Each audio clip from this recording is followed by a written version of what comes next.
આવી નથી. આમ તો આપણે 101 થઈ જવા જોઈએ, પણ છતાં બધાને ધન્યવાદ આપું છું. ગઈ તારીખ 21/3 અને 22/3 રોજ એસઓયુ ખાતે આપણે આયોજન કરવામાં મિટિંગમાં સભ્યો દ્વારા સોશિયલ હેતુ સિવાય આવા આપણા એસોસિએશનના એની પ્રવૃત્તિઓથી સભ્યોના પ્રોફેશનલ ઇન્ટરેસ્ટમાં વ્યવસાયિક માર્ગદર્શન મળે એવા કાર્યક્રમોનું આયોજન કરવાની જનરલ મિટિંગમાં અને તે સમયે મળેલી એક્ઝિક્યુટિવ કમિટીની મિટિંગમાં વિસ્તૃત ચર્ચા વિચારણા કરવામાં આવી છે. એના અનુસંધાનમાં વિવિધ સમિતિઓની રચના કરવાનો આપણે ત્યાં નિર્ણય લેવામાં આવ્યો હતો કે રાજ અને બીજા મિત્રો ત્યાં નહોતા, તે બધાની જાણકારી માટે. અને એ ઉપરાંત તેના અનુસંધાનમાં એસોસિએશનના અગ્રણીઓ દ્વારા સમિતિની રચનાની શુભ શરૂઆત કરવાનો તાત્કાલિક અમે નિર્ણય લીધો અને તે જ સમયે પ્રોફેશનલ ડેવલપ કમિટીની રચના કરવામાં આવી અને એના કન્વીનર તરીકે પંકજભાઈ પારસિયા અને સહ કન્વીનર તરીકે શુભમ પટેલની નિમણૂક કરવામાં આવી. બરાબર. આ બંને મિત્રોએ તાત્કાલિક અમલ કરવાની તૈયારી શરૂ કરી દીધી. વેબિનારનો લાઈવ વિષય અને સ્પીકર તરીકે જિજ્ઞેશભાઈ સાંખલાની સંમતિ મેળવીને વેબિનારના મીડિયામાં જાહેરાત પણ કરી દીધી. પીડીસીના બંને ઉત્સાહી મિત્રોને ધન્યવાદ, હાર્દિક અભિનંદન આપું છું. પંકજભાઈ આપણા આજના સ્પીકરનો પરિચય પછી આપશે, તે પહેલાં એડવાન્સમાં જિજ્ઞેશભાઈ આપને હું ધન્યવાદ અને હાર્દિક અભિનંદન આપું છું. પાછળથી મને ટાઈમ પાછો પંકજભાઈ ટાઈમ આપે ના આપે. પીડીસી દ્વારા આપણે કમિટી, પીડીસીની કમિટીના કન્વીનર દ્વારા બંને કન્વીનર શ્રી ઉત્સાહી ભાઈઓ છે. એમને એમ કહ્યું સમયાંતરે નિયમિત દર 15 દિવસે અથવા દર મહિને આપણા વ્યવસાયના જુદા જુદા વિષયો કે જુદા જુદા કાયદાઓ બાબતે એસોસિએશનના સભ્યો દ્વારા અથવા જરૂર જણાય નિષ્ણાત સ્પીકર દ્વારા આવા વેબિનાર સેમિનારનું આયોજન કરવામાં આવશે. જરૂર પડે ક્યાંક આપણે પ્રત્યેક સેમિનાર પર શુભમભાઈ કહ્યું એ પ્રમાણે કંઈક આયોજન આપણે કરવામાં આવશે એવું સ્વીકાર્યું, જેમાં આપણે income tax, GST, audit, company law, cost accounting, project finance, government finance, incentive, SEBI, IPO વગેરે વગેરે, ફોરેન ઇન્ટરનેશનલ ટેક્સેશન, એવા બધા વિષયો જેમ જેમ જરૂર પડશે એમ આપણે લઈશું. તદુપરાંત મહત્વની વાત તો આપણા માટે એ છે કે આજે આપણી પાસે સ્પીકર આપણા ડેપ્યુટી કન્વીનર શુભમભાઈ છે. એમને ખરેખર આ હોદ્દો બહુ નાનો પડે, બરાબર છે. એઆઈના રિયલ ઇન્ટેલિજન્ટ, આર્ટિફિશિયલ ઇન્ટેલિજન્ટના રિયલ ઇન્ટેલિજન્ટ એવું મેં ત્યાં સેમિનારમાં પણ કહ્યું હતું, આપણી મિટિંગમાં, અને આજે પણ દોહરાવું છું કે આર્ટિફિશિયલ કામકાજના રિયલ નિષ્ણાત એવા આપણા શુભમ પટેલ ને આઈસીએઆઈ દ્વારા જેમ્સ ઓફ પ્રોફેશનથી નવાજવામાં આવ્યા છે, એવું એને ઓનર કરવામાં આવ્યું છે. એ આપ સૌ જાણતા જ હશો. આવા શ્રી શુભમભાઈ એમ કહ્યું કે જ્યારે જ્યારે કોઈ વિષય ના મળે, જ્યારે જ્યારે કોઈ વક્તા ના મળે, ત્યારે શુભમ પટેલને બોલાવી લેવાના. એ શુભમભાઈ આપનો બી એડવાન્સ ધન્યવાદ, અને પંકજભાઈને પણ હાથ થઈ રહેશે. કોઈ ના મળે તો શુભમભાઈ આ લેવાનું છે તારે, એમ કહું. અને એમનો વિષય બહુ મોટો છે, પણ મેઇન વસ્તુ આપણે એઆઈનો ઉપયોગ આપણે એકાઉન્ટન્સી, ઓડિટિંગ અને આપણા પ્રોફેશનલ એઆઈ વિથ એક્સેલનું બધું ઘણું બધું સાંભળ્યું. શુભમભાઈ આવડતું કાંઈ નથી અમને. આ મુકેશભાઈને આવડતું હશે, મને તો કાંઈ નથી આવડતું. એટલે આ બધું આપણે એમની પાસેથી ભણીશું, શીખીશું, જાણીશું અને ઉપયોગમાં લઈશું, એમ કહું. એ સિવાય આ વેબિનારમાં ઉપસ્થિત બીજા અન્ય સભ્યો દ્વારા જુદા જુદા વિષયો અને સ્પીકર તરીકેની સંમતિ આપવા આવકારે છે.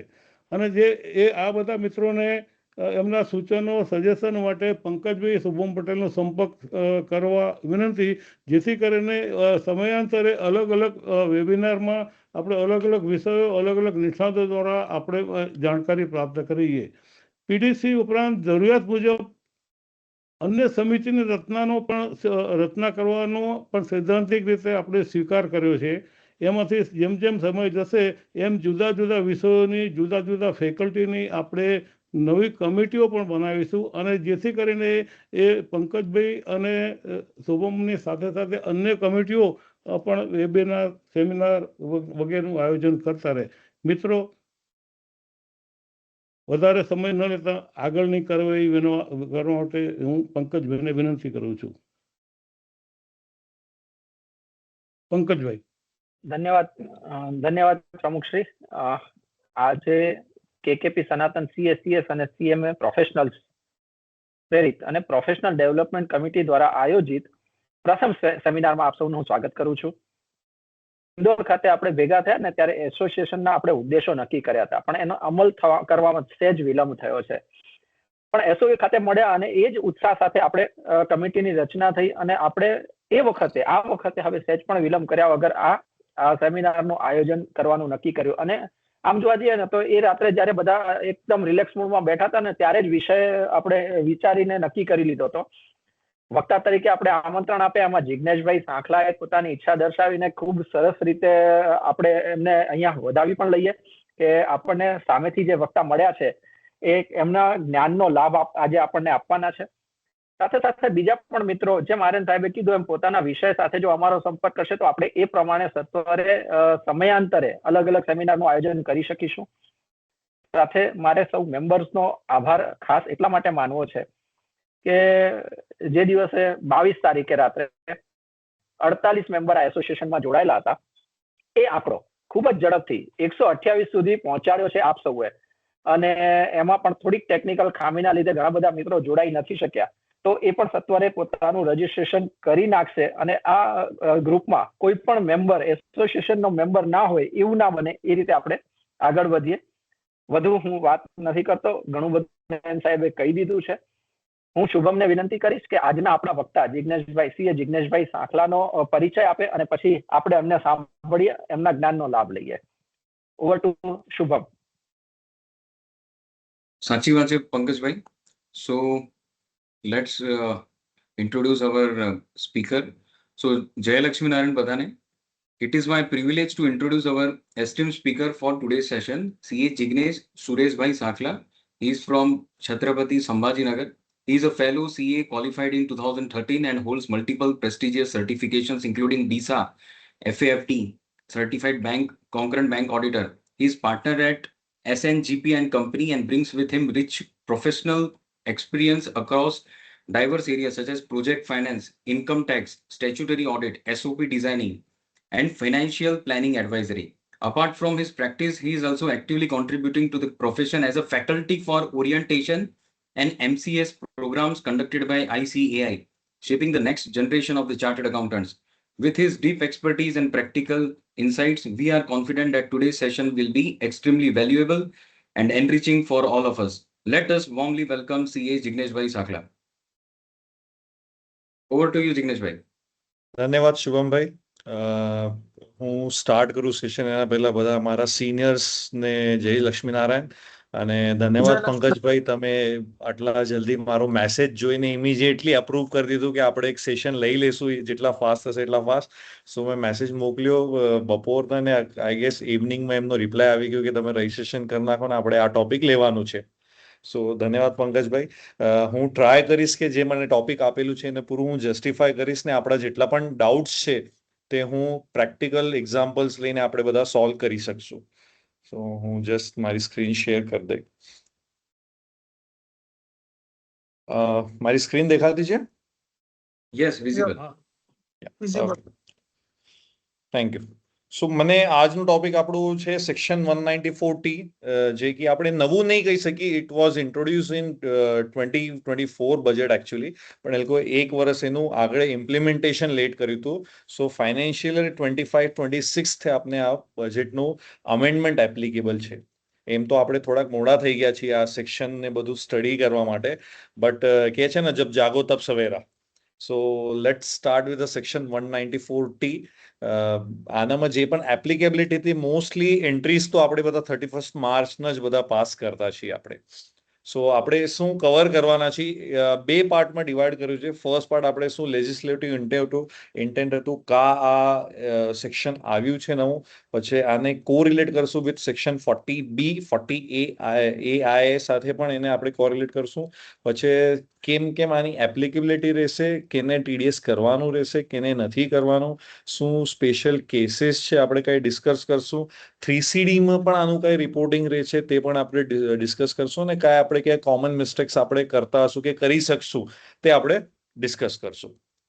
So first, vote was the legislative intent? હવે આ એવું તો કાંઈ નથી કે નવું કાંઈ કોઈ લઈ આવ્યા છે જેનું અધરવાઇઝ ટેક્સ ના થતું. So whatever amount was being paid to the partner તે અધરવાઇઝ ટેક્સ થતું, પણ એ લોકો આ TDS ના અંડર એ લોકો કા કવર કર્યું. સો એ લોકોના ઇન્ટેન્શન માટે કે બાબા કાક તો બી આનામાં લૂપ હોલ હતા, અમારા પાસે કાંઈ ઇન્ફોર્મેશન નહોતી આવતી. So to curb that loophole એ લોકો આ સેક્શન લઈ આવ્યા છે, જેનામાં રિપોર્ટિંગ ક્યારે ક્યારે રહી જતી હતી. જે નોન ઓડિટ પાર્ટનરશિપ ફોર્મ્સ હતા, જે પ્રિઝમ્પટિવમાં રિપોર્ટિંગ કરતા હતા. સો દેર વોઝ નો પ્રોવિઝન્સ કે તમારા કયા પાર્ટનરને તમે કેટલું રેમ્યુનરેશન કે ઇન્ટરેસ્ટ આપેલું છે તે અમને ડિસ્ક્લોઝ કરો. સો એ પાર્ટ એક એ લોકો કર્બ કરવા માટે આ સેક્શન એ લોકો લઈ આવ્યા છે. સો પેલા કાંઈ આનામાં ટેક્સેશન TDS એસેસ ન હતું, directly partner was use to pay the income tax on that through advance tax or through self assessment tax. અને આ સેલરીમાં પણ ભલે આપણે કઈ પાર્ટનર્સ સેલરી, બટ તે એઝ સચ સેલરીમાં કવર ના થતું સેક્શન 15-16 જે આપણે વાત કરી છે, બીકોઝ ત્યાં એક્સપ્લિસિટલી કીધેલું છે કે whatever amount paid to the partner will not be termed as salary. તો સેલરીના TDS ના સેક્શનમાં પણ આ કવર ના થતું. અને એક આનો કેસ લો આવેલો છે, જેને ટ્રિબ્યુનલમાં આ કેસ ગઈ હતી કે બાબા અગર આપણે કોઈ પાર્ટનરને કમિશન તરીકે કોઈ પૈસા આપતા છીએ તો તે કમિશન માટે 94H લાગવું જોઈએ કે નહીં. સો ટ્રિબ્યુનલનું એનું જજમેન્ટ આવ્યું કે 94H લાગવા માટે જે બેસિક કન્ડિશન છે તે આનામાં નથી, પ્રિન્સિપલ એજન્ટની આનામાં કન્ડિશન ફૂલફિલ નથી થતી, તો આના કમિશન માટે પણ TDS નહીં લાગે. સો આ કાંઈ લૂપ હોલ્સ હતા જે કર્બ કરવા માટે એ લોકો 194T લઈ આવ્યા હતા. સો શું છે હવે, ના we have to report separately. Firm has to report કે હવે અમે કયા પાર્ટનરને કેટલા પૈસા આપતા છીએ, through what nomenclature, whether interest remuneration શું આપણે એ લોકોને આપતા છીએ તે આપણે કેવું પડશે. જેમ આપણે કહીશું તે ઓબ્વિયસલી સેકન્ડ એન્ડી રિફ્લેક્શન આવશે in the partners AIS or 26As માં તેને ઇન્કમ રિફ્લેક્ટ થઈ જતું. Earlier there was no provision for reflecting this. અગર ફર્મે રિફ્લેક્ટ કર્યું તો જ પાર્ટનરને ડિસ્ક્લોઝ કરવાનું છે. તો ડાયરેક્ટલી કે રિપોર્ટિંગ ઓથોરિટી ડાયરેક્ટ ઇન્કમ ટેક્સમાં રિપોર્ટ ના થતું. સો ફર્મને પાર્ટનર જે પણ પેમેન્ટ આપતા છે તે TDS ના નેટમાં એ લોકો લઈ આવ્યા. Now this has to be reported quarterly or annually depending on the firm's policy or એ લોકો કેમ ટેક્સ પ્લાનિંગ કરતા છે. દેન શું મેન્ડેટ્સ છે આનામાં, ક્યારથી એપ્લિકેબલ થયું છે? લાઈક આઈ સેડ બજેટમાં તો પહેલા જ પાસ થઈ ગયું હતું, પણ હવે 1 એપ્રિલ 2025માં એપ્લિકેબલ થયું છે. સો એના પહેલા આવી ગયું હતું, વી સ્ટડીડ, બટ તે એપ્લિકેબલ હતું. સો નાઉ ફ્રોમ 1 એપ્રિલ 2025 આપને એપ્લિકેબલ થઈ ગયું છે. કોઈ લોકોએ આનામાં TDS કર્યું પણ હશે, પણ majority of the forms TDS નથી કર્યું, બીકોઝ આપણી પ્રેક્ટિસ છે, આઈ વોન્ટ સે પોલિસી, બટ પ્રેક્ટિસ રહે છે કે આપણે યર એન્ડમાં જ્યારે બેલેન્સ શીટ ફાઇનલ થાય ત્યારે આપણે ઇન્ટરેસ્ટ બુક કરી, ત્યારે આપણે રેમ્યુનરેશન બુક કરી. સો આ બધાની એક્ટિવિટી હવે પેન્ડિંગ રહે છે. દેન સેકન્ડ આનામાં શું મેન્ડેટ છે, તો આવા compulsory TDS deduction on vote ever amount you pay two the partner. એનામાં કઈ એક્સેપ્શન છે તે આપણે આગળ ડિસ્કસ કરીશું. સો આ સેક્શન બીજે કે આપણે ક્લબ કરી શકીએ કે, સો અગર કોઈ જનરલ સેક્શન છે જે આ સેમ પેમેન્ટને અગર ગવર્ન કરતું રહેશે, અગર કોઈ પાર્ટનરના પેમેન્ટને ગવર્ન કરતું રહેશે તો હવે તે ગવર્ન નહીં કરે, because now we have specific section dealing with the payment to the partners. So 194T માં જ હવે તમને બધા પેમેન્ટ ડિસ્ક્લોઝ કરીને વી have to deduct the TDS. એનામાં પણ કઈ છે જો કોઈ પેમેન્ટ આનામાં નહીં આવે તે. સો કોણ ડિડક્ટ કરશે અને who has to bear the tax? So general જે આપણું ચાલતું છે એમ the firm will deduct the tax on. તો કયા ફર્મ ડિડક્ટ કરશે? તો તે ફર્મ ડિડક્ટ કરશે નોર્મલ આપલા જે ટ્રેડિશનલ પાર્ટનરશિપ ફોર્મ છે, be it registered be it unregistered. બધા સ્ટેટનો સેપરેટ રૂલ્સ છે. અગર તમારું રજિસ્ટર્ડ પાર્ટનરશિપ ફોર્મ રહેશે તો પણ you have to deduct the TDS. અગર તમારું અનરજિસ્ટર્ડ છે તો પણ you have to pay the deduct the TDS. LLPs પણ આનામાં કવર છે, બીકોઝ ઇન્કમ ટેક્સ માટે partnership and LLP are one and the same thing. એ લોકો સેપરેટ એને ટ્રીટ નથી કરતા. તો LLPs જે LLP એક્ટમાં રજિસ્ટર થયું છે તે પણ આનામાં કવર થઈ જશે. બટ એક એન્ટિટી છે જે આનામાં કવર નહીં થઈ શકે. Which type of partnership form આમાં નહીં કવર થઈ શકે any idea? Just an guess. Normal partnership form છે, LLPs પણ આનામાં છે, પણ એક એન્ટિટી છે જે આનામાં કવર નહીં થાય, તે છે ફોરેન LLP. નોર્મલ ટ્રેડિશનલ પ્રેક્ટિસમાં આપણે એને નોર્મલ લેંગ્વેજ લેમન્સ લેંગ્વેજમાં વી call it foreign LLP, but એવું કાંઈ છે નહીં. સો LLP અહીંયા ડિફાઇન કરેલી છે કોઈ પણ ફર્મ જે રજિસ્ટર એન્ડ ઇન્કોર્પોરેટ થઈ છે under LLP act. So foreign LLP by default તે એલએલપી એક્ટમાં રજિસ્ટર નથી થઈ, એટલે જ એ ફોરેન એલએલપી છે. સો ઇવન તો અગર કોઈ ફોરેન એલએલપી આપણા પાસે ક્લાયન્ટ હશે તો એને આ સેક્શન એપ્લિકેબલ નથી, because this is not a firm as per the income tax act. તો partnership firms, registered, unregistered, both and LLP, આ 3 ટાઈપ ઓફ ફર્મ્સને આ 194T એપ્લિકેબલ રહેશે. દેન સામે કેને? તો પાર્ટનર્સને, રેસિડેન્ટ પાર્ટનર્સ પણ આવી જશે, વર્કિંગ, નોન વર્કિંગ પાર્ટનર્સ, એને તમે કાંઈ પણ પૈસા દેશો તો it will be covered. Non resident partners પણ આનામાં આવી જશે અને માઇનર્સ પણ આનામાં આવી જશે. માઇનસ કેમ આવી શકે? માઇનર્સને આપણે કઈ પૈસા આપી શકીએ કે? કોન્ટ્રાક્ટ એક્ટ તો વી સ્ટડીડ કે એનામાં તો આપણે કીધું એની agreement with the minor is void ab initio. So માઇનસનું કેમ ટીડીએસ કરશો? કરવું પડશે. Interest. Interest. Okay. So can minor be added in partnership form? હાલમાં તો ઠીક કહી દીધું. આ તો ચેટ જીપીટી તે સર્ચ કર્યું, ચેટ જીપીટી તો કાંઈ પણ ડેટા આપી શકે. એ તો નીચે લખીને દેતું છે ને, કરેક્ટનેસ તમને ચેક કરવી પડશે. આઈ મે મિસ્ટેક્સ. ના શુભમભાઈ છે આપણા એક્સપર્ટ. Yes. માઇનર ને આપણે એડ કરી શકીએ. Minor can be added to partnership. Minor can be added to the partnership form. Yes, sir. Hmm. Subject to ત્યાં કન્ડિશન આપેલી છે એગ્રીમેન્ટ કોન્ટ્રાક્ટ એક્ટમાં, ઓનલી ફોર ધ બેનિફિશિયરીઝ. હા, ઓનલી ફોર ધ બેનિફિટ્સ. હે ને? તો એના માટે લાઇબિલિટીઝ કઈ નહીં આવે. એક કોન્ટ્રાક્ટ કીધું તો દેર મે બી સિનારીઓ જ્યાં કને આપણા ક્લાયન્ટના પાર્ટનરશિપ ફર્મમાં એક માઇનર પાર્ટનર છે, તો અગર તમે એને પણ કોઈ અગર પૈસા આપતા છો, ઇન્ટરેસ્ટ બુક કરતા છો, રેમ્યુનરેશન દેતા છો, તો એને આપને ટીડીએસ કરવું પડશે. ઠીક છે. તો બેનિફિટ્સ માટે અગર એડ કર્યું છે તો બેનિફિટ્સ, અધર દેન બેનિફિટ્સ કર્યું તો પછી આપણી પાર્ટનરશિપ ડીડ જ વોઇડ થઈ જશે. ઓકે. કયા કયા પેમેન્ટ્સ છે જેનામાંથી ટીડીએસ એપ્લિકેબલ રહેશે આપને? So what are the payments covered? Salary, remuneration, commission, bonus, interest, જે જનરલી આપણે આજ સુધી પ્રોવિઝન કરતા જ આવતા હતા. સો કોઈ નવું હેડ નથી અને જે આપણે પેલા પેમેન્ટ નહીં કરતા હતા, now new head is added. So salary, commission, remuneration, interest, આ બધું ઓલરેડી અહીંયા કને પહેલાથી હતું. એક્સેપ્ટ ઇન્ટરેસ્ટ, બાકી બધાને તે ક્લબ કરતા છે under the head remuneration. Section 40B માં એ લોકો કવર કરતા છે ફોર રેમ્યુનરેશન. ઇન્ટરેસ્ટનું તો એ લોકો દીધેલું છે 12% યર ઓન અમાઉન્ટ ઇન્વેસ્ટમેન્ટ. સો આ 5 હેડ, અગર આના 5 હેડમાં અગર તમે પેમેન્ટ કરતા છો પાર્ટનરને, તો you have to deduct the TDS. So આનામાં શું કવર નહીં થાય? So obviously, other than this, also there will be some payments. So capital drawings. So કીધું અગર આ તમારા પ્રિન્સિપલ માંથી અગર તમે કોઈ વિથડ્રો કરતા છો, which is not an income to the partner and not an expense to the firm, અગર કેપિટલ ડ્રોઈંગ્સ છે તો એનામાંથી ટીડીએસ નહીં લાગે. અગર પ્રોફિટ શેર છે તો એનામાંથી ટીડીએસ નહીં લાગે. બંને લોજિકલ છે, બીકોઝ કેપિટલ ડ્રોઈંગ કોઈનું પણ ઇન્કમ નથી, કોઈનું પણ એક્સપેન્સ નથી, તો એનામાંથી ટીડીએસ કરીને કંઈ લોજિક નથી. અને પ્રોફિટ શેરિંગમાંથી ટીડીએસ કરવાની જરૂર નથી, બીકોઝ એનામાંથી already firm has paid the taxes.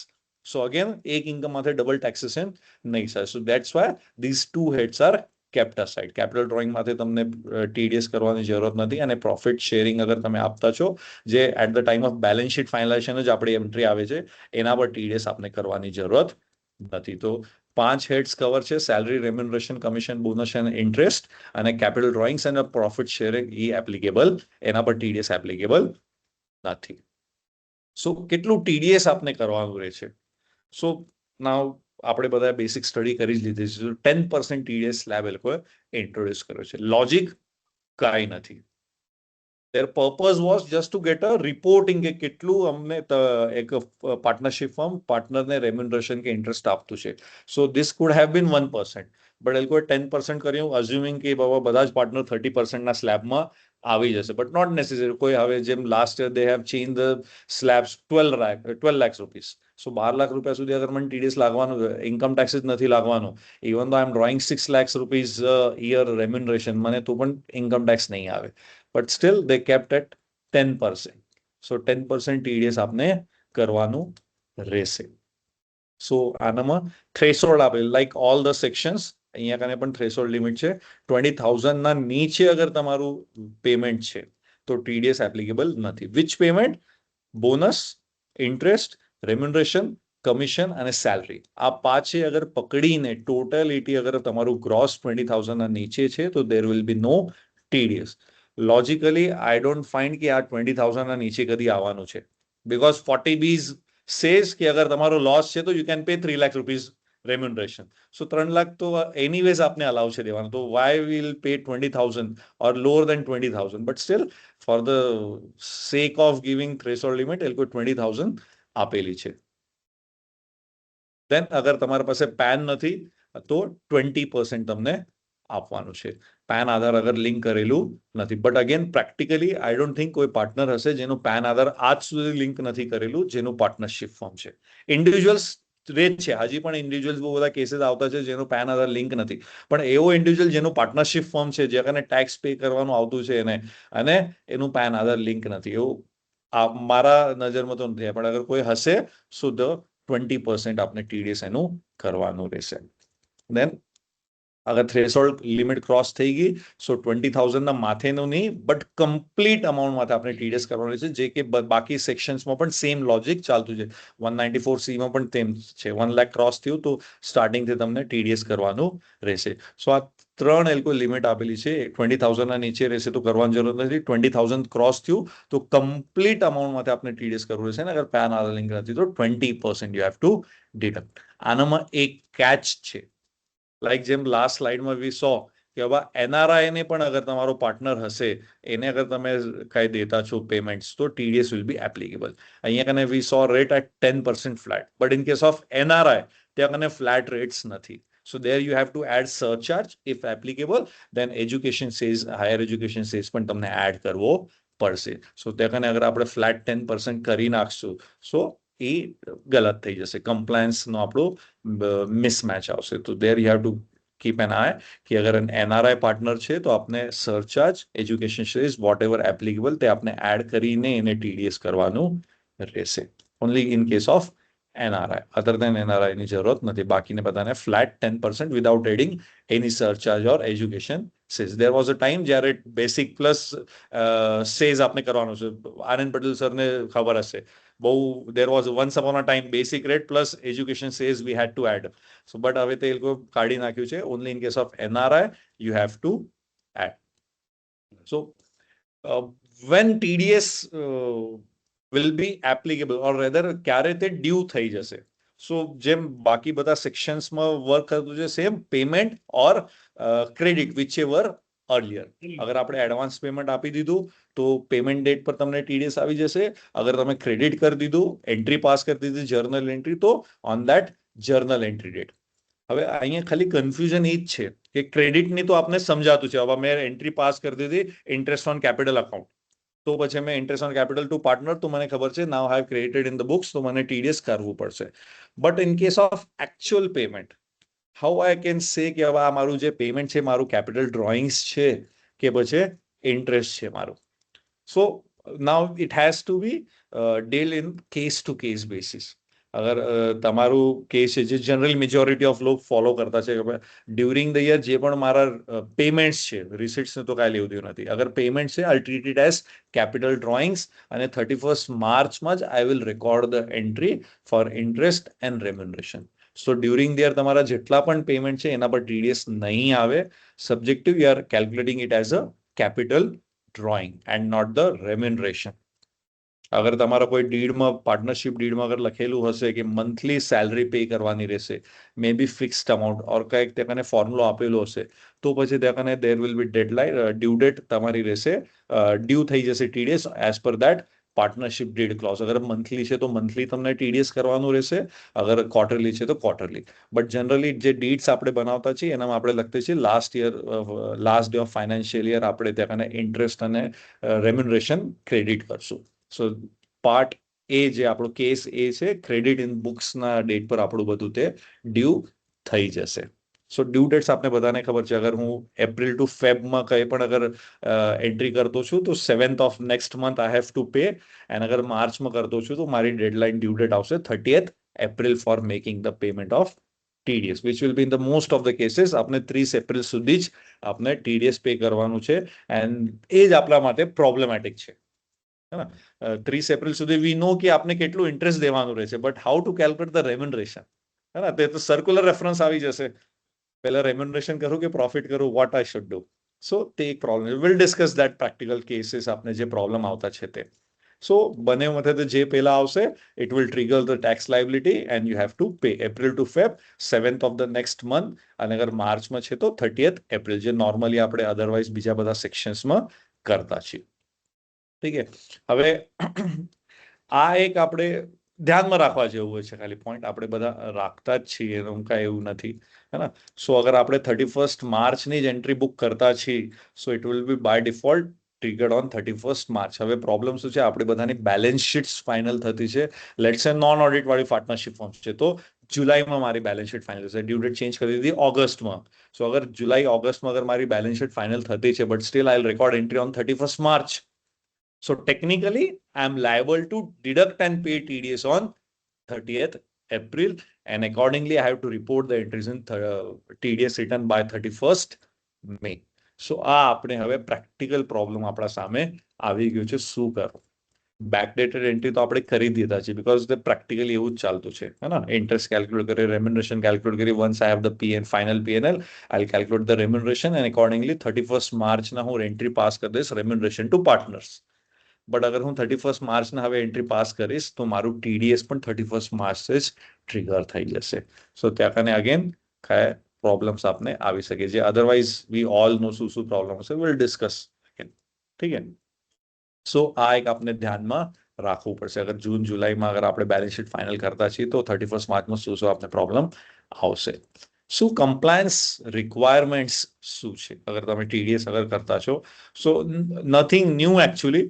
એ જ છે, TDS રિટર્ન તમને ફાઇલ કરવું પડશે એઝ ધ કેસ માં. 26Q ઇન્ડિયન રેસિડેન્ટ છે તો 27Q નોન રેસિડેન્ટ છે તો ફોર્મ 16A આપને જનરેટ કરવું પડશે બીકોઝ લોમાં લખેલું છે within 30 days you have to 13 or 15 days you have to generate a form 16 અને આપને આપણા ડિડક્ટીઝને તે ફોર્મ 16 શેર કરવો પડશે અને ટેન આપને કાઢવું પડશે બીકોઝ વિધાઉટ ટેન અહીંયા કને નથી. સો ફર્સ્ટ આપણી ચેકલિસ્ટ રહેશે કે આવા whether the firm has a TAN or not. Because not necessary બધા ફર્મ્સને પહેલા TDS એપ્લિકેબલ હતું જ અધર સેક્શન્સમાં. જેમ કે કોન્ટ્રાક્ટર વાળા છે એ લોકો પાસે ટેન છે બીકોઝ તે 94C માં TDS કરતા હતા. બટ નોર્મલ ટ્રેડિંગ ફર્મ વાળો પાર્ટનરશિપ ફર્મ તે લોકોને પહેલા TDS એપ્લિકેબલ જ નહોતું. So they might not have a TAN number. So બધા પહેલા you have to apply the TAN. અગર આપણે 30 એપ્રિલના અગર આપણે વર્કિંગ કરશું દેન વિલ કમ ટુ કે આપણા પાસે તો ટેન જ નથી. સો પછી ટેન કાઢશું વિધિન અ વીક ટેન મળશે and then we have to pay the interest. અને ઇન્ટરેસ્ટ આપણો માર્ચનો પણ લાગશે, એપ્રિલનો પણ લાગશે, મે પણ લાગશે. તો 3 months interest you have to pay. So બધા પહેલી checklist you have to check whether the firm has a TAN or not. અગર ટેન છે બીકોઝ આપણે બધા જ ફર્મમાં સેલરી ને ઇન્ટરેસ્ટ આપતા છીએ તો બધા જ પાર્ટનરશિપ ફર્મને બાય ડિફોલ્ટ એપ્લિકેબલ થઈ ગયું છે. સો all the firms must have now ten number. So ten આપને કાઢીને રાખવું પડશે. શું કરવાનું અલાઉડ નથી, જે જનરલી આપને લાગતું હતું કે હવે આ તો અલાઉડ છે because otherwise this was allowed, but 94T માં તે લોકો અલાઉ નથી કરેલું. સો બધા પહેલા આપણે લોઅર ડિડક્શન સર્ટિફિકેટ નહીં લઈ શકીએ. મે બી આપણે સોચ્યું હશે કાં તો કેને જસ્ટ બોલવામાં આપણે કહી દીધું હશે કોઈ પ્રોબ્લેમ નહીં, TDS 10% આપને કોઈ પૈસા નહીં અટકાના હે તો આપણે શું કરશું, will apply for lower deduction અને TDS કરવાની જરૂરત નહીં પડે બીકોઝ આપણું લિમિટના અંદર ઇન્કમ છે. કાં તો will file form 15G. TDS રિટર્નમાં આપણે ફોર્મ 15G ની ડિટેલ્સ આપી દઈશું. TDS કરવાની જરૂરત નહીં પડે બીકોઝ 12 લાખના નીચે છે no tax liability. So no need to deduct any TDS. બટ તે પણ એ લોકોએ અહીંયા કને અવેલેબલ નથી આપ્યું option. You can not issue form except form 15G from the deductees or your partners. And આપને 206AB હવે નથી. 206AB વોઝ અ સેક્શન જ્યાં કને ઓપ્શન આપેલું હતું કે અગર તમે TDS ડિડક્ટ કરવાનું ભૂલી ગયા તો you can get the certificate from the deductee કે હવે મેં મારા ઇન્કમમાં ક્લબ કરી નાખ્યું છે ને I have paid income tax on this. So તે પણ હવે ઓપ્શન આપણી પાસે અવેલેબલ નથી. સો અગર ટેક્સ પ્લાનિંગમાં અગર આપણે સોચી રાખ્યું હશે કે will apply for the lower deduction certificate કાં તો 15G આપી દઈશું તો તે લોકો ઓપ્શન તે પહેલા જ કાઢી લીધા છે આપણી પાસે. સો કમ્પલસરીલી તમને TDS કરવું જ પડશે. કમ્પલસરીલી 20,000ના માથે તો બધાના જ જશે. બધાના જ કેપિટલ 5 લાખ 10 લાખ કેપિટલ છે. 50-60 હજારના કેપિટલ પર તો કોઈ પાર્ટનરશિપ ફોર્મ ચાલતું નહીં હોય. અગર હશે તો એનામાં એટલું પ્રોફિટ નહીં હોય. 44AD માં પણ આપણે નાખી દઈશું નો રેમ્યુનરેશન ટુ પાર્ટનર. બટ કેપિટલ હશે તમારું 5 લાખ 10 લાખ તો તમારું 20,000 તો ઇન્ટરેસ્ટના માથે જ આવી જશે. દેન રેમ્યુનરેશન જ્યાં કારણે ડિફોલ્ટ એલ્કોજ પ્રોવિઝનમાં આપેલું છે કે up to 6 lakhs you can pay 90% of the book profit as a remuneration. તો આપણું 20,000 ના માથે જ જવાનું છે. તો you have to compulsory deduct the TDS. Problem એ છે કે વર્કિંગ કેપિટલ મારું બ્લોક થઈ જશે નાઉ. બટ આને ફિલહાલ વે આઉટ નથી. વે આઉટ હતા લોઅર ડિડક્શન સર્ટિફિકેટ અને 15G બંને વેલકો કાઢી લીધા. સો કમ્પલસરી TDS ડિડક્ટ કરવું પડશે એન્ડ વર્કિંગ કેપિટલ આપણું બ્લોક થઈ જશે. આને એક રસ્તો એ છે વર્કિંગ કેપિટલ વધારે ટાઈમ બ્લોક ના રહે, બેલેન્સ શીટ આપણી પૂરી ફાઇનલ કરી લો એપ્રિલમાં એન્ડ પાર્ટનરનું રિટર્ન ફાઇલ કરી નાખો જલ્દી. સો જલ્દી રિટર્ન ફાઇલ થશે તો અગર રિફંડ આવવાનું છે તો રિફંડ એને આવી જશે. વર્કિંગ કેપિટલ બ્લોક એમનું જ થશે જેને રિફંડ લેવાનું છે. જેને અધરવાઇઝ ટેક્સ લાયબિલિટી છે એનું કાંઈ પ્રોબ્લેમ નથી. It will B adjusted against advance tax liability. ઠીક છે. બટ આ બંને ઓપ્શન જે આપણે અધરવાઇઝ સોચી રહ્યા હતા તે ઓપ્શન આપને અવેલેબલ નથી. ઠીક છે. Now we cannot read 194T individually. આપને 40B પણ સાથે રીડ કરવું પડશે. સો what is allowed, what is not allowed and what is the compliance under section 194T. સો બંને સેક્શન સેના પર ફોકસ કરતા છે. 40B ફોકસ કરતું છે on the firm expenses allowability. Income tax છે આટલું તમને અલાઉ થશે. બટ 94T તમને TDS કરવું પડશે. ઠીક છે. સો આપણે જોશું ઇવન દો આપણે કોરિલેટ કરતા છીએ બટ એન્ડમાં વિલ કમ ટુ કન્ક્લુઝન કે આ બંને કોરિલેટ કરવાની કાંઈ જરૂરત નથી. બંને ઇન્ડિવિજ્યુઅલ વર્ક કરશે. ઠીક છે. સો વર્કિંગ પાર્ટનર્સ માટે જ 40B છે, નોન વર્કિંગ પાર્ટનર્સ માટે નથી. બટ 194T માં એવું કઈ બાયફિકેશન નથી.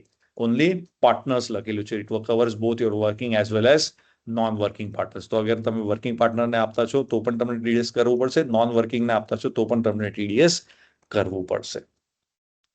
ઇન્ટરેસ્ટ મેક્સિમમ 12% પર એનમ આપેલું છે. અહીંયા કને TDS તમારું જેટલું છે. અગર કોઈ પાર્ટનરશિપ ફોર્મમાં લખ્યું છે 9% આપણે ઇન્ટરેસ્ટ આપશું. સો 9% ના હિસાબે you will calculate the interest અને આપણે એના પર 10% TDS કરશું.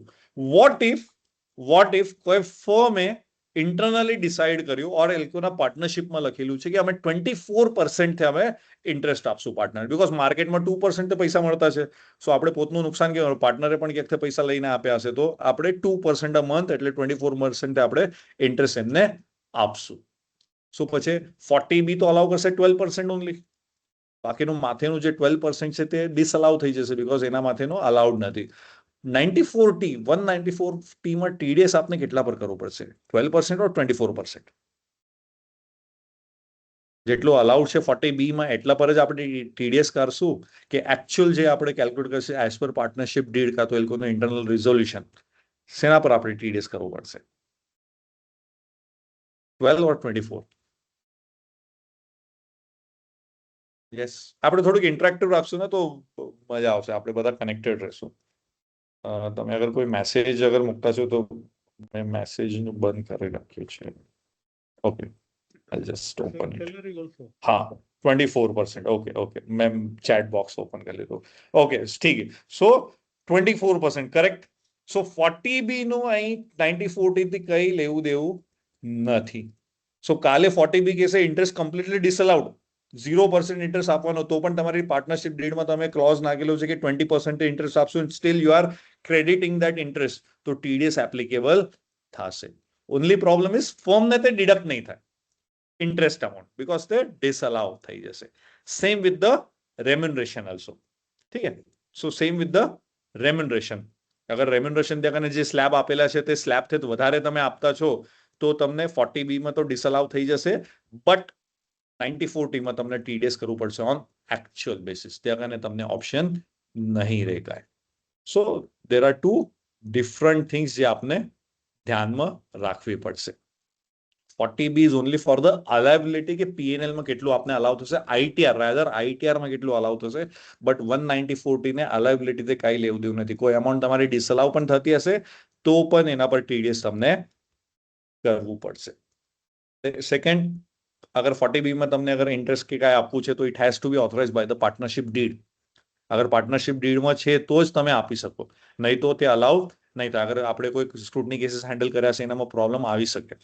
તો અગર ત્યાં લખેલું નથી ઇન્ટરેસ્ટ તમને દઈ શકશો તો ઇન્ટરેસ્ટ અગર લખેલું નથી તો પછી તમે નહીં દઈ શકો. But 194T regardless of the partnership deed તમે શું ત્યાં મેન્શન કરેલું છે એટ એકચ્યુઅલ તમારી એન્ટ્રી આ પેમેન્ટ બેસિસ પર જે છે એના પર તમને ટીડીએસ કરવું રહેશે. ઠીક છે. સો 40B અલગ છે અને 194T અલગ છે. સો જેમ વી નો કે ટીડીએસ નું અગર આપણે કોઈ ડિડક્ટ કરવાનું ભૂલી ગયા તો there is disallowance 30% આપણે ડિસઅલાઉન્સ કરવાનું રહેશે. તો સેમ 194T માં પર એપ્લિકેબલ છે. અગર તમે કોઈ પાર્ટનરને પેમેન્ટ કર્યું અને ટીડીએસ કરવાનું રહી ગયું સો 30% વિલ બી ડિસઅલાઉડ. ઠીક છે. સો હવે આનું અગેન 40B ના લિમિટ થી કઈ લેવું દેવું નથી. 12% વોઝ ધ કેપ, મેં 9% આપ્યું પણ 94T નું ટીડીએસ કરવાનું રહી ગયું તો હવે તો પણ 30% ડિસઅલાઉ થઈ જશે till the time you actually make the TDS payment. So તે કમ્પલ્સરી રહેશે. તો આપને બંને પ્રોવિઝન ક્લબ નથી કરવા, તે બંને સેપરેટ પ્રોવિઝન છે. એક ટીડીએસ માટે છે, એક ડિડક્શન માટે છે. તો ડિડક્શન કેટલું મળશે એનું ટીડીએસ થી કઈ લેવું દેવું નથી. ઠીક છે. સો કઈ એક્ઝામ્પલ આપણા સિમ્પલ એક્ઝામ્પલ છે કે આપણે ટીડીએસ ક્યારે એપ્લિકેબલ થશે નહીં થાય. સો આ એક્ઝામ્પલ છે. ઇન્ટરેસ્ટ 15,000 પે કરેલો છે મેં અને રેમ્યુનરેશન કાંઈ નથી. સો total outflow to a particular partner is only 15,000 rupees. તો હવે મને અહીંયા કને ટીડીએસ એપ્લિકેબલ થશે કે નહીં થાય? નહીં થાય, है ना, because my total outflow is below threshold of 20,000 rupees. So અહીંયા કને TDS applicable નહીં થાય. અગર કરી નાખ્યું તો કઈ પ્રોબ્લેમ નહીં, પાર્ટનરને રિફંડ લેવું પડશે. હા, જનરલી નહીં કરી આપણે, બટ સ્ટીલ સપોઝ આપણે કરી નાખ્યું ગલતીથી, સો પાર્ટનરને રિફંડ લેવું પડશે. ટીડીએસ રિટર્નમાં વી હેવ ટુ રિપોર્ટ. હવે 15,000 આપેલા હતા, 15,000 નું 1,500 TDS વી ડિડક્ટેડ. તો તે 1,500 પાર્ટનરને રિફંડ લેવું પડશે ઓર એના ટેક્સ લાયબિલિટીમાં એડજસ્ટ થઈ જશે. 10,000 interest, 50,000 remuneration, so total 60,000. Now about 20,000. તો હવે આપણે ટીડીએસ કરવું પડશે ઓન ટોટલ 60,000. તો ટીડીએસ આવી જશે તમારું 6,000 નાઉ. ઠીક છે. Now this question we already discussed. Partnership ડીડમાં મેન્શન છે કે 15% આપણે ઇન્ટરેસ્ટ આપશું પાર્ટનરને, 1,50,000 આપી દીધો. But obviously this will not be allowed as deduction in ITR. આઈટીઆરમાં જશે, સિમ્પલી સિટી માટે 10 લાખ કેપિટલ અઝ્યુમ કરીને કર્યું છે. તો આઈટીઆરમાં ખાલી 1,20,000 જ અલાઉ થશે 12%. 30,000 વિલ બી ડિસઅલાઉડ. તો ટીડીએસ કેટલા પર કરવું પડશે? On complete 1,50,000 and not the amount allowed. So આપને પૂરું ડિડક્શન 1,50,000 માંથી પૂરું ટીડીએસ ડિડક્ટ કરવું પડશે એટ ધ રેટ 10%, 15,000. 30,000 ડિસઅલાઉ થઈ જશે. So now you have to be careful when you are drafting the deed. So આપણે તે પાર્ટનર્સને સમજાવવું પડશે. હવે ઇવન તો તમે મેન્શન કરતા છો બટ તે ઇન્કમ ટેક્સમાં અલાઉ નહીં થશે. સો ટેક્સ પ્લાનિંગના પોઈન્ટ ઓફ વ્યૂ તે ક્લોઝ કામનો નથી. ઠીક છે. હવે આનામાં કાંઈ સ્પેશિયલ સિનારીઓઝ કાંઈ છે આપણે મોરલેસ થોડુંક ડિસ્કસ કરી લીધું છે. અગર કોઈ પાર્ટનર્સ છે એને મલ્ટિપલ હેડ્સમાં અગર આપણે પેમેન્ટ આપતા છીએ ઓર મલ્ટિપલ હેડ્સમાં એનો એક્સપેન્સીસ છે, જેમ કે આપણે પાર્ટનરને ઇન્ટરેસ્ટ આપતા છીએ, રેમ્યુનરેશન આપતા છીએ, સેમ પાર્ટનરથી આપણે કોઈ પ્રોપર્ટી પણ રેન્ટ પર લીધેલી છે, તો અગર એ પ્રોફેશનલ સર્વિસીસ આપતો છે ઇન પ્રોફેશનલ કેપેસિટી, તો એ બધા payment should be club under 194T or તેના ડિફરન્ટ સેક્શન્સમાં જ આપણે કરવું જોઈએ. સો એક ઇન્ટરપ્રિટેશન ઓફ સ્ટેચ્યુટ્સમાં કન્સેપ્ટ છે. General provision will supersede, special provision will supersede the general provision. So અગર તમે રેન્ટ આપતા છો તો રેન્ટ માટે સ્પેશિયલ પ્રોવિઝન આપણી પાસે છે 194I. તો તમારું 194I માં જ તમને ટીડીએસ કરવું પડશે. તમે એને 194T માં નહીં ક્લબ કરી શકો. પ્રોફેશનલ ચાર્जेस આપતા છો તો it will be club go under 194J and not under 194T. Now, even though ત્રણે સેક્શનના રેટ સેમ 10% છે, it's part of the compliance. તમે ગલત રિપોર્ટિંગ તો નથી કરતા. ગવર્મેન્ટને રેવન્યુ લોસ કાંઈ નથી, પણ આપણું જે રિપોર્ટિંગ પાર્ટ છે તે ગલત થઈ જશે. અહીંયા 3CD માં ગલત રિપોર્ટ થઈ જશે.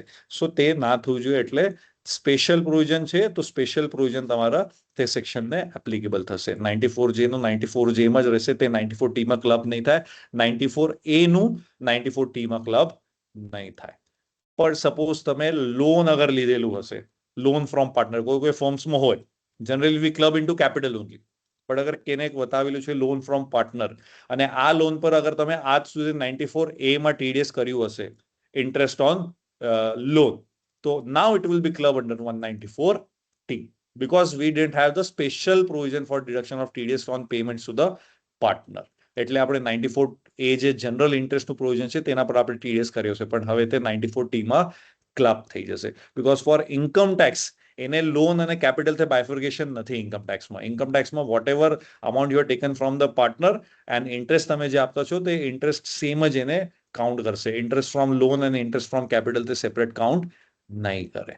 So તમારું તે 12% ના ક્લોઝમાં આવી જશે and 94T માં જ you have to deduct the TDS because now you have the special provision for the payment to partners.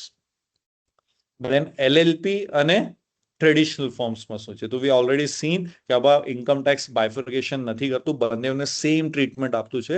તો LLP પણ રહેશે તો પણ આપણે સેમ 10% TDS કરવું પડશે. નોર્મલ પાર્ટનરશિપ ફોર્મ રહેશે તો પણ તમને સેમ TDS 10% ડિડક્ટ કરવું પડશે. બીકોઝ ઇન્કમ ટેક્સમાં LLP and partnerships are one and the same thing except foreign LLP because તે LLP નથી. ઠીક છે. Again, we all are familiar with this clause. Suspense account માં અગર કોઈ એન્ટ્રી નાખી દો. Now practically we don't have any suspense account. Accounting કરી ત્યારે આપણે સસ્પેન્સ અકાઉન્ટ રહે છે ટેલીમાં, બટ ફાઇનલ કરવા ટાણે તો બધો નીલ થઈ જાય. But theoretical they have the clause in TDS chapter બધા સેક્શન્સમાં એ લોકો કીધું છે અગર તમે સસ્પેન્સ અકાઉન્ટમાં પણ કોઈ એન્ટ્રી ક્રેડિટ કરીને રાખી દેશો તો પણ એને TDS એપ્લિકેબલ થશે. In my opinion, suspense account is what, let's say અગર મેં કોઈ પ્રોફેશનલ ચાર્જીસ બુક કર્યા છે તો પ્રોફેશનલ ચાર્જીસ અકાઉન્ટને હું ડેબિટ કરી દઈશ અને ક્રેડિટ અગર હું તે પર્ટિક્યુલર પ્રોફેશનલના લેજરને નથી કરતો પણ હું જનરલ પેએબલ કાં તો પ્રોવિઝનનું અકાઉન્ટ બનાવીને કરતો છું, it may be termed as suspense account. તો ઇન્કમ ટેક્સ કીધું છે અગર આવા કોઈ તમે જનરલ અકાઉન્ટમાં પણ અગર એન્ટ્રી પાર્ક કરતા છો steel TDS will be applicable. So TDS તો તમને કરવાનું રહેશે જ, વેધર તમે તે પાર્ટનરના કેપિટલને ક્રેડિટ કરો કે નહીં કરો. તમે ખાલી સેપરેટ રેમ્યુનરેશન પેએબલ અકાઉન્ટ તમે નાખી દેશો તો બી એને TDS તમને કરવું કમ્પલસરી રહેશે. TDS કર્યા વગર તમને નહીં ચાલે. ઇવન તો સસ્પેન્સ અકાઉન્ટમાં તમે પાર્ક કરશો તો. સો પાર્ટનરના કેપિટલ નહીં કરશો તો પણ 10% અને કેપિટલ નહીં કરો પ્રોવિઝન બનાવશો તો પણ તમને એને 10% TDS કરવું પડશે. ઠીક છે. અગર આપણે નહીં કરી તો શું?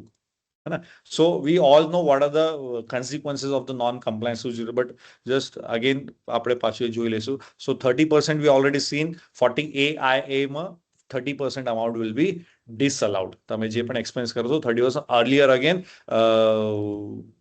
કોંગ્રેસના ટાઈમ પર we can say it was 100% disallowed, but then પછી અરુણ જેટલીજી એને 30% કરી આપ્યું. So 70% still deductible છે, 30% તમારું disallow થઈ જશે. સો સેમ પાર્ટનરને I paid the remuneration 5 lakh rupees to partner, TDS કરવાનું રહી ગયું તો 30% 1,50,000 will be added to the my profit.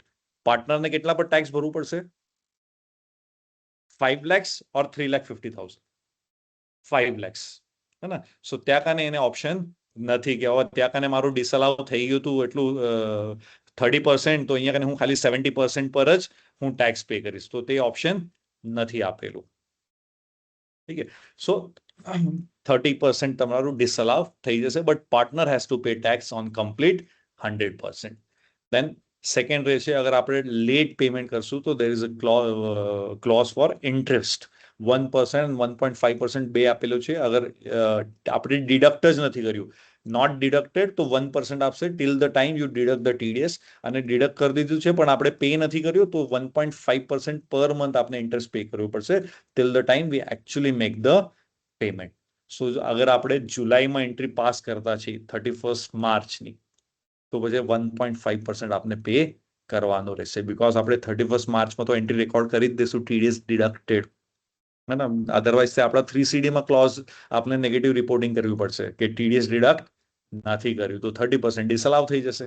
So two safeguard from that 30% આપણે 31 માર્ચના જ એન્ટ્રી રેકોર્ડ કરી દઈએ છીએ કે આવા TDS આપણે ડિડક્ટ કરેલું છે. તો ડિરેક્ટલી આપણે માર્ચથી 1.5% ઇન્ટરેસ્ટ તમને ચાલુ થઈ જશે. સો 1.5% અગર આપણે લાયબિલિટી નથી જોતી તો આપણે થોડુંક પ્રોએક્ટિવ કામ કરીને પહેલા જ બધી અમાઉન્ટ્સ કેલ્ક્યુલેટ કરવી પડશે. તો again you all know 100% penalty લાગતી છે અપ ટુ 100% અગર આપણે TDS પે નહીં કર્યું તો. ના 200% 200 રૂપીઝ પર day up to 100% of the TDS amount આપને પે કરવાની રહેશે.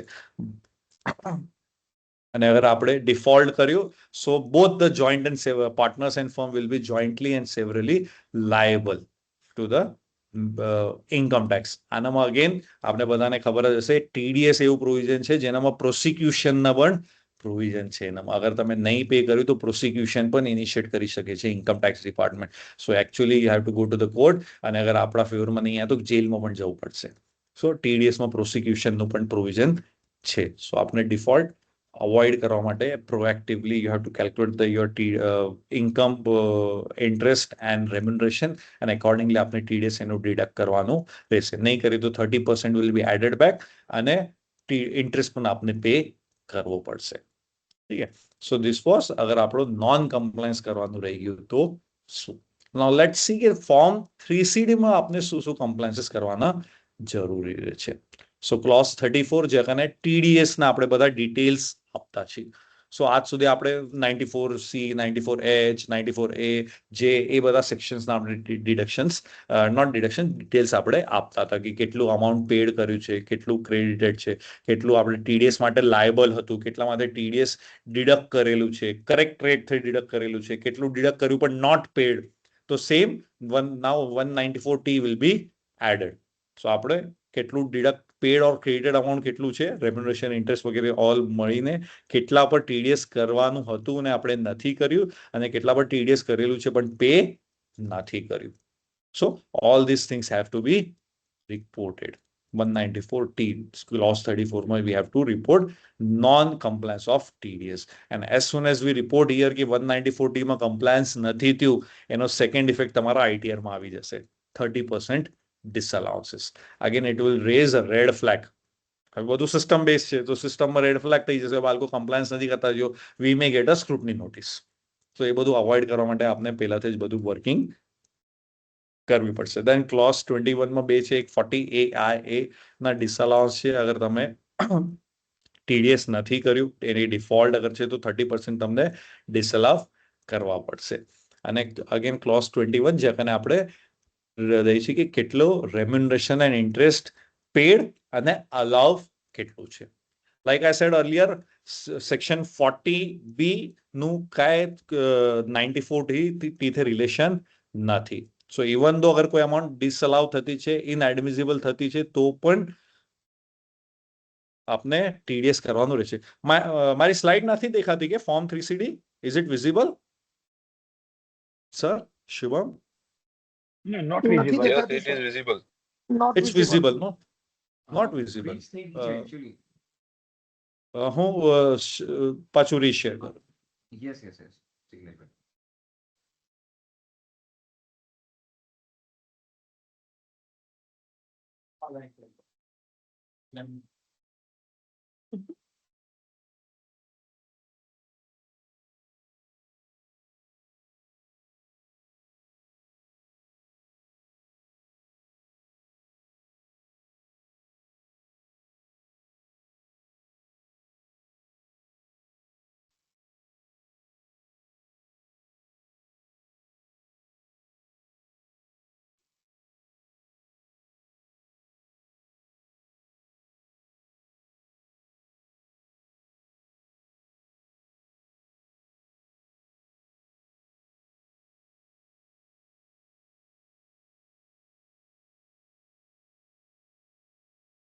I think જિગ્નેશભાઈ હેંગ થઈ ગયા કે કેમ?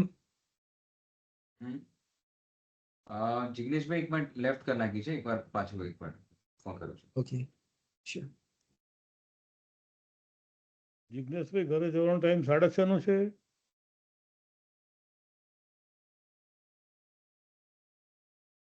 ના, એ બધું સાહેબ પેલા ક્લેરિફિકેશન લઈ લીધું હતું, એમ કે ઘરે જવા નહીં જડે. તમે જેમ લઈ લો ને એમ બધા. મુકેશભાઈ થોડા વખતમાં ઘણું બધું જાણી ગયા છે. એસોસિએશન થઈ ગયા લગભગ 3 વર્ષ થઈ ગયા, 2-3. એમની સૌથી નજીક હું રહું છું, પણ મને પણ આટલી ખબર નથી. ના સાહેબ પેલા ક્લેરિફિકેશન લે, એસોસિએશન માં આવું હોય તો આ કન્ડિશન હે, તમે ફૂલફિલ કરો, ઘરે જવા નહીં જડે, આ જડે તો જ અંદર આવજો એમ. શુભમ શેમાં મથ્યો? શુભમભાઈ ફોન કરો ને જરા. હા એ જ મેસેજ કર્યો છે એમને.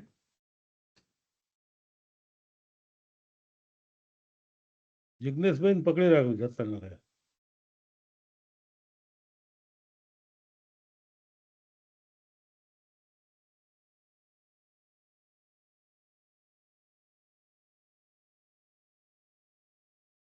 જિજ્ઞેશભાઈ અવાજ મારો આવે છે? જિજ્ઞેશભાઈ કનેક્ટ નથી.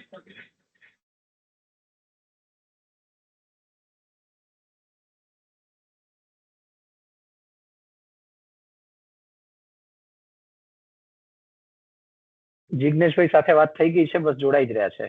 બાય મિસ્ટેક ડિસ્કનેક્ટ થઈ ગયા છે.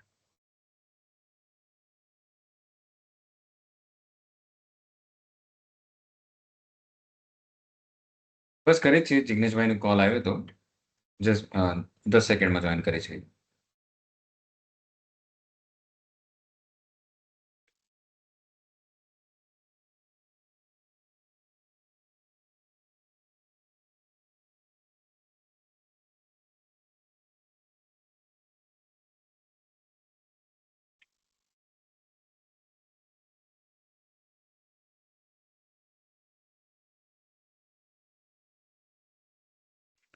Pankajbhai, when will be the next webinar and what will be the subject? એ વિચારજો એમ. Yes yes sure sir sure. Bank ઓડિટનો સબ્જેક્ટ સારો હતો, પણ એનો ટાઈમ હવે જતો રહ્યો. લગભગ બધી બ્રાન્ચોમાં બેંક ઓડિટનો તો હોય જ છે, એટલે બુક આપણે નહીં તો આપણી પાસે સ્પીકર સરસ છે ગૌરવભાઈ. યસ. FNO માં પણ છે, જીબી સર છે. FNO માં જીબી સર સાથે વાત થઈ ગઈ છે મારે. we are planning to bring a whole series of webinars because it's a long topic. So RN સાહેબ સાથે પણ મારી વાત થઈ હતી. તો it will be a સિરીઝમાં છે ને બધાને ઇન્ટરેસ્ટ હશે. Yes. FNO નું એકચ્યુઅલ ડીલિંગ કે FNO નું ટેક્સેશન, તમે શું બેમાંથી નક્કી ના ના કરજો. dealing.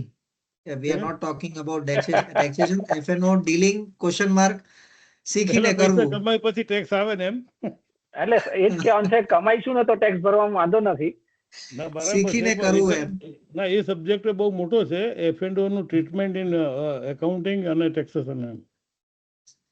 But it will be a pure FNO trade. FNO આપણે ડેરિવેટિવ શબ્દ વાપરે, ડેરિવેટિવ ટ્રેડિંગ.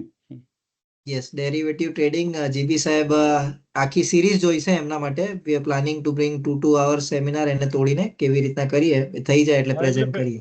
પેલો જીબી સાહેબ જોડે આપણે શીખી લઈએ પૈસા કેમ કમાવાના, પછી એને ટેક્સેશન ઇફેક્ટ કેમ આવે એ હું તમને એનો સેમિનાર હું તમને કરી આપીશ. બિલકુલ બિલકુલ સાહેબ.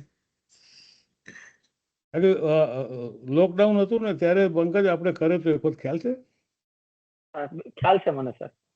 લોકડાઉન વખતે આપણે derivative taxation of the derivative આખો સબ્જેક્ટ ઉપર એકાદ સેમિનાર આપણે કર્યો હતો. યસ. પણ એમાં શું થાય કે ઇન્કમ શું ટેક્સેબલ થાય એનું કહ્યું તો લોસ થાય તો શું એ કહ્યું, એ મારા ત્યાં સુધી લોસ જ થયો છે, એટલે મને મારી પાસે એનો જવાબ નથી કહું.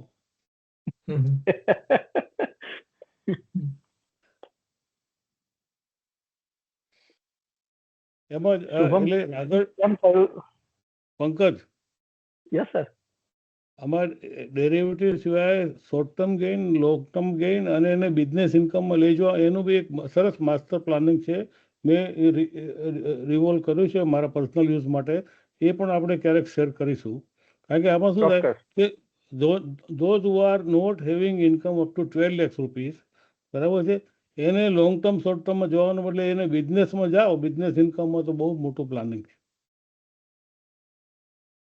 બરાબર છે. So ખ્યાલ આવ્યો તમને? જિગ્નેશભાઈ is here. આવી ગયા છે Yes. પાછા.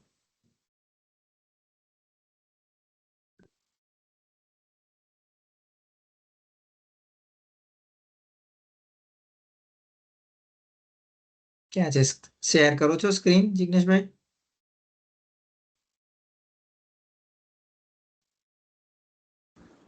એક્સ્ટ્રીમલી સોરી કે ઇન્ટરનેટનો ઇશ્યુ હતો તો ડિસ્કનેક્ટ થઈ ગયું. જિગ્નેશભાઈ કનેક્ટ થઈ ગયા છે.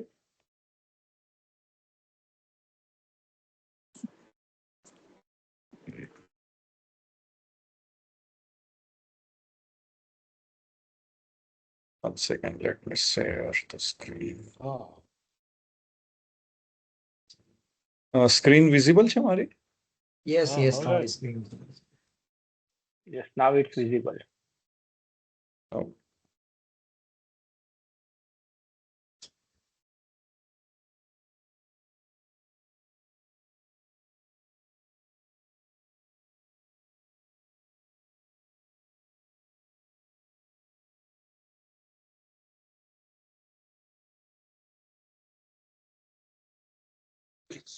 અહીંયા અટક્યા હતા આપણે.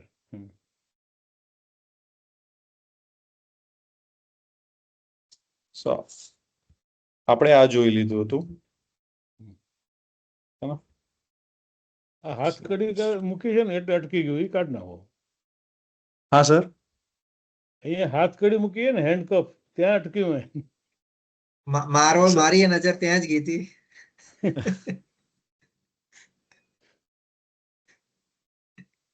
જો ચાલે તો નહીં તો પછી એમને બોલો.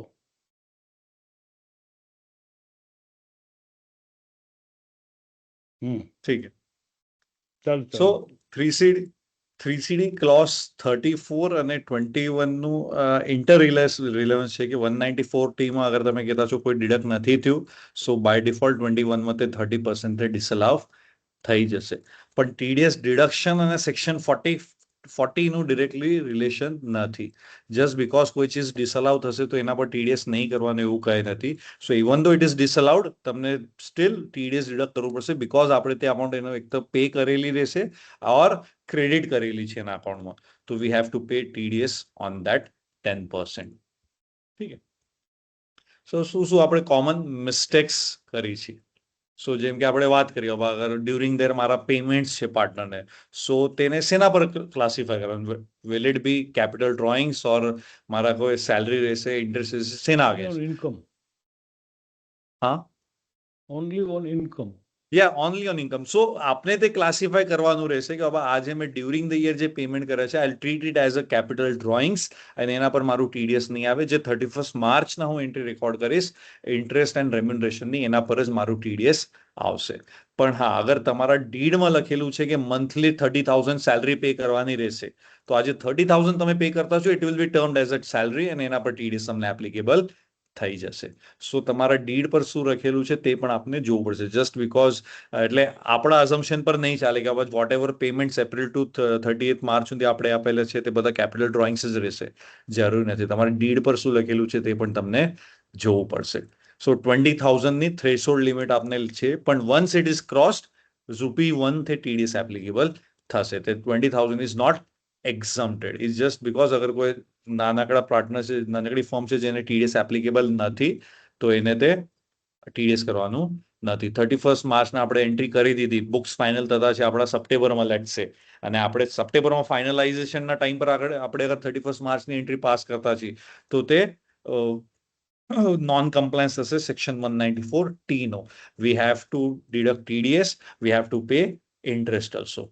TDS રિટર્ન તો ઠીક આપણે રિવાઇઝ કરી દઈશું, પણ આપણા નોન કમ્પ્લાયન્સ થઈ જશે 194T non timely payment deduction and payment. તો તે આપને પહેલાથી એનું ધ્યાન રાખીને પહેલાથી વર્કિંગ કરવી પડશે. ઠીક છે. સો માઇનર એડમિટેડ અગર છે તો એ આપને કરવું પડશે એના પર TDS. જસ્ટ બીકોઝ તે બેનિફિટ્સનું છે તો એના પર TDS નહીં લાગે એવું કાંઈ નથી. આપણે ઓલરેડી ડિસ્કસ કર્યું કોને કોને TDS એપ્લિકેબલ છે. સો ઇવન ધો માઇનર એડમિટ કરેલું છે for the benefits only, steel અગર એના અકાઉન્ટમાં તમે ઇન્ટરેસ્ટ આ રેમ્યુનરેશનની એન્ટ્રી પાસ કરતા છો, ક્રેડિટ કરતા છો, એને TDS એપ્લિકેબલ થશે. સો કમ્પલ્સરીલી તમને જે પણ અમાઉન્ટ પે કરતા છો accept capital drawings and profit બધા પાર્ટનરનું TDS એપ્લિકેબલ થશે. ઠીક છે. સો જેમ કે આપણે કીધું લોજિકલ છે, બે હેડ એ લોકો બહાર રાખ્યા છે because it is not an income. તો અહીંયા કને છે જે પણ ઇન્કમનો પાર્ટ થતો છે તમે એને કાંઈ પણ નામ દો, whatever fancy name we give, but અગર તે પાર્ટનરનો ઇન્કમ છે, ફર્મનો એક્સપેન્સ છે, તો તમને એનું TDS કરવું પડશે. બીકોઝ અગર આપણે લો જોશું તો લોમાં ખાલી બે જ છે, એક તો રેમ્યુનરેશન એન્ડ ઇન્ટરેસ્ટ. સો તમે જે પણ નામથી પૈસા આપતા છો પાર્ટનરને, it will be termed as remuneration only. એ લોકો પાસે અલગ નથી કે તમે સેલ્સ કમિશન આપ્યું કે તમે બીજું કોઈ કમિશન આપ્યું. એ રેમ્યુનરેશનનું રેમ્યુનરેશન જ રહેશે એમની પાસે. ઠીક છે. એન્ડ 20,000 નું તમને ફોલો કરવાનું રહેશે only for the 1 financial year. હવે આ ક્યારે ક્યાં આવશે? લેટ્સ સે કોઈ પાર્ટનરશિપ ફોર્મ હમણાં જ લાસ્ટ વીકમાં બની છે. સો there may be income below 20,000 or expenses below 20,000 for single partner, assuming આપણે રેમ્યુનરેશન નથી આપતા.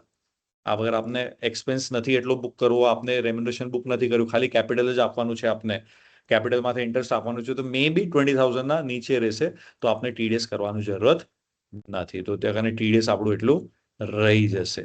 ઠીક છે. સો હવે ideally we have to close the books by not 30th April, but by latest by 15th April, because આપણે એના પછી આપણી વર્કિંગ્સ પણ કરવી રહે છે.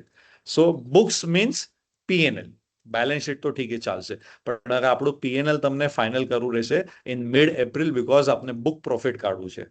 Unless V have the book profit આપણે રેમ્યુનરેશન કેલ્ક્યુલેટ નહીં કરી શકીએ. હા, જ્યાં આપને ખબર છે કે આ લોસમાં જ છે, સો ત્યાં કને પ્રોબ્લેમ નથી. વી નો ધ કેપિટલ અકાઉન્ટ, એના પર આપણે ઇન્ટરેસ્ટ કેલ્ક્યુલેટ કરી લેશું, અને બીકોઝ લોસમાં છે તો ત્યાં કને બુક પ્રોફિટ તો આવશે નહીં, ત્યાં કને maximum 3 lakh rupees remuneration we can pay. So તે 3 આપણે બાયફ્રેટ કરીને અપોર્શન કરીને we can pay the TDS. So ત્યાં કને ઇશ્યુ નથી. પણ જ્યાં કને બુક પ્રોફિટ આવવાના ચાન્સીસ છે અને જ્યાં બુક પ્રોફિટ 6 લાખથી વધારે રહેશે, તો ત્યાં કને તમને પહેલા કેલ્ક્યુલેટ બધું પીએનએલ ફાઇનલાઇઝ કરીને રાખવું પડશે. ઠીક છે. માઇનસને પણ એક્ઝમ્પશન નથી, જે આપણે ઓલરેડી ચેક કરી લીધો. ઠીક છે. This is quick for our quick reference કે 94C નો શું છે. So first of all it's effective from 1st April 25, that is financial year 25-26 થી એપ્લિકેબલ થઈ ગયું છે. આપને 20,000 આપને થ્રેશોલ્ડ લિમિટ છે, પણ 20,000 ક્રોસ થશે એટલે આપને કમ્પ્લીટ અમાઉન્ટમાંથી ટીડીએસ કરવાનું રહેશે.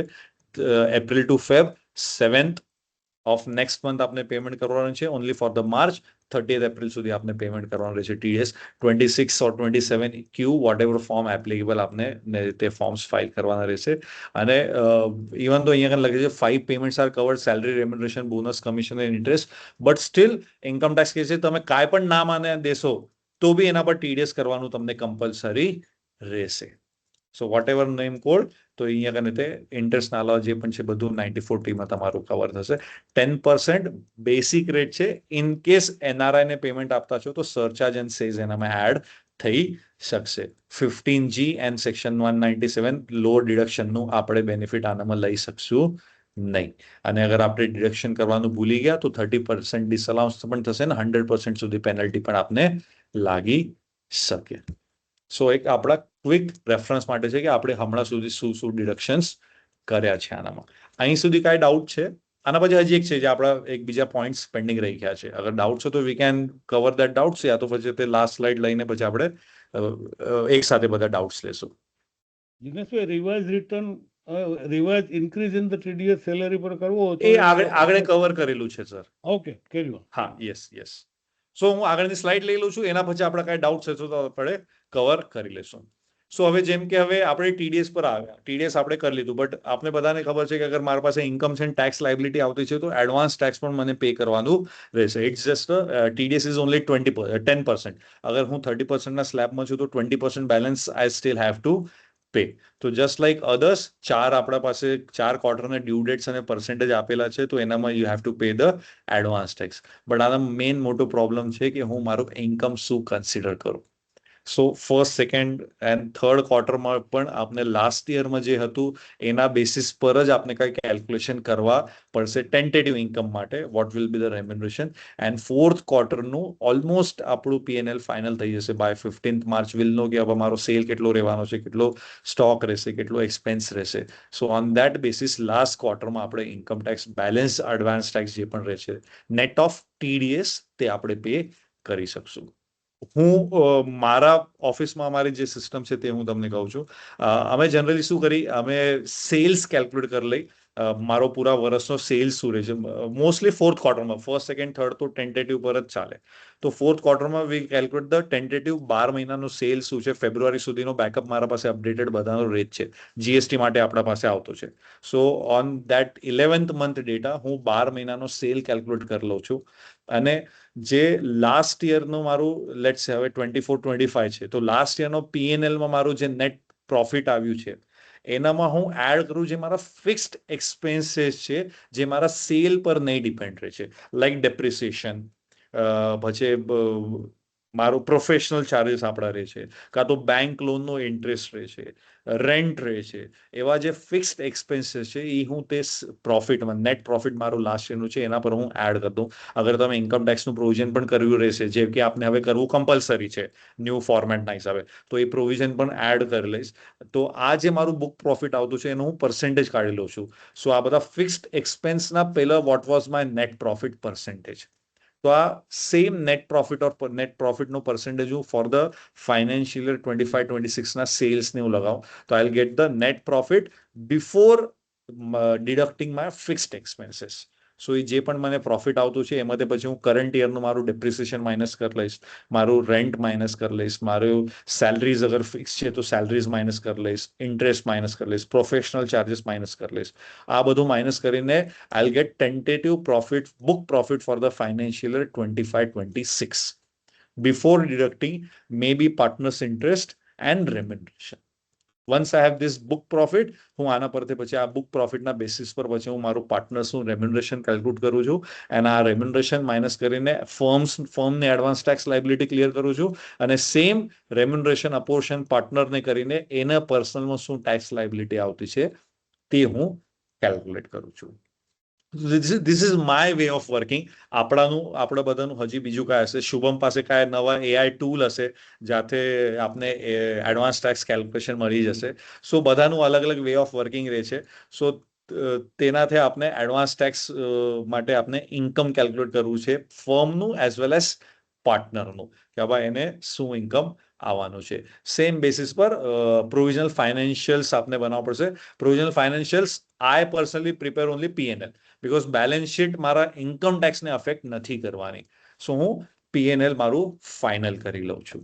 હવે આનામાં હવે કોઈ કહે છે સર હવે આપણું તો હજી ફાઇનલ થતું જ નથી, 30 એપ્રિલ સુધી પણ ફાઇનલ થવાનું મારું પોસિબલ જ નથી, તો શું કરું? હું કાંઈ TDS રિટર્ન ફાઇલ કરું છું તો એક્સ અમાઉન્ટનું રેમ્યુનરેશન પકડીને હું TDS રિટર્ન ફાઇલ કરી દઉં કે કરી શકી? નાઉ દેર આર અગેન TDSના રિટર્નમાં લૂપ હોલ છે, આપણે બધાને ખબર છે. ઠીક છે. સો હું 30th એપ્રિલના લેટ્સ સે લાસ્ટ યર જે રેમ્યુનરેશન હતું તે સેમ રેમ્યુનરેશન કન્સિડર કરીને મેં TDS કરી નાખ્યું અને મેં TDS રિટર્ન ફાઇલ કરી દઉં. એન્ડ સપ્ટેમ્બરમાં જ્યારે મારું એકચ્યુઅલ P&L ફાઇનલ થશે ત્યારે હું મારું સપોઝ રેમ્યુનરેશન વધુ આવી ગયું, પહેલા મેં 10 lakhs રેમ્યુનરેશન અઝ્યુમ કર્યું હતું, નાઉ મારું રેમ્યુનરેશન ઇઝ 13 lakhs. સો 13 lakhs છે, એડિશનલ 3 લાખ માટે મને 30,000 રૂપિયા TDS પે કરવું છે. તો કેન આઈ ડુ સો? બિલકુલ કરી શકી. ઇન્કમ ટેક્સ પણ ક્યાંય બહાર નથી કરતું. You can revise your TDS return. But problem ક્યાં આવશે ને? પ્રોબ્લેમ આવશે વાઇસ વર્સા કેસમાં.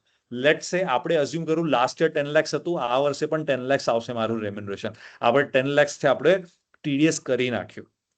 બટ જ્યારે આપણે બેલેન્સ શીટ ફાઇનલ કરી, આપને ખબર પડી કે ભાઈ એને એક નવી અસેટ એડિશન કરી છે, જે અસેટથી મારું બુક પ્રોફિટ ઓછું થઈ ગયું, રિઝલ્ટન્ટ મારું રેમ્યુનરેશન પણ ઓછું થઈ જશે.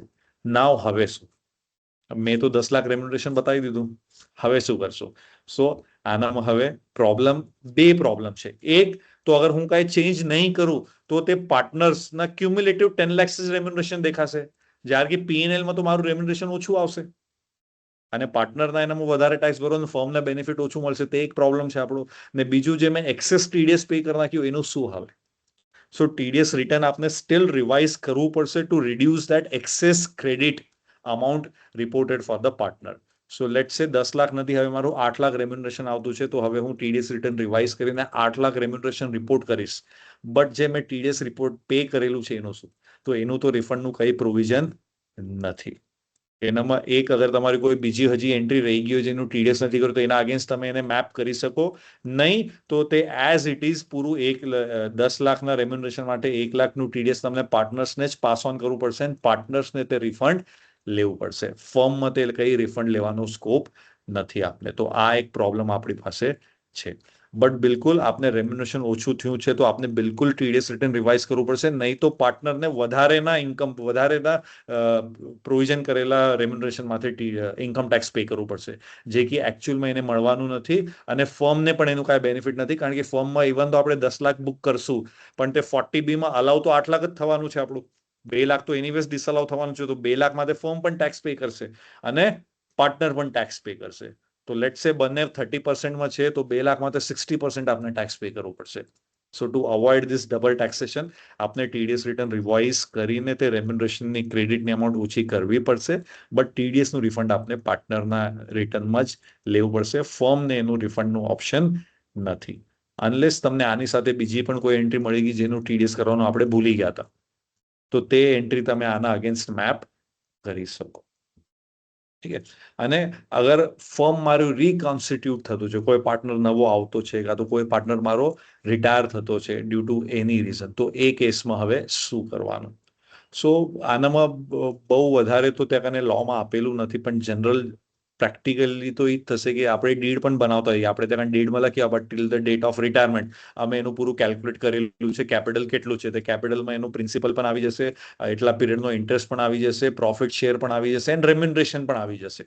તો આ જે આપણા કેલ્ક્યુલેશન છે, જે આપણે ઇન્ટરનલ કરેલા છે, તે સેમ અમાઉન્ટ પર તમને ટીડીએસ કરવાનું રહેશે. આનામાં ઇમ્પોર્ટન્ટ છે કે ઓન વિચ ડેટ. આપને તો આદત છે 31 માર્ચના એન્ટ્રી કરવાની, પણ now partner is retired on 1 December. હવે શું?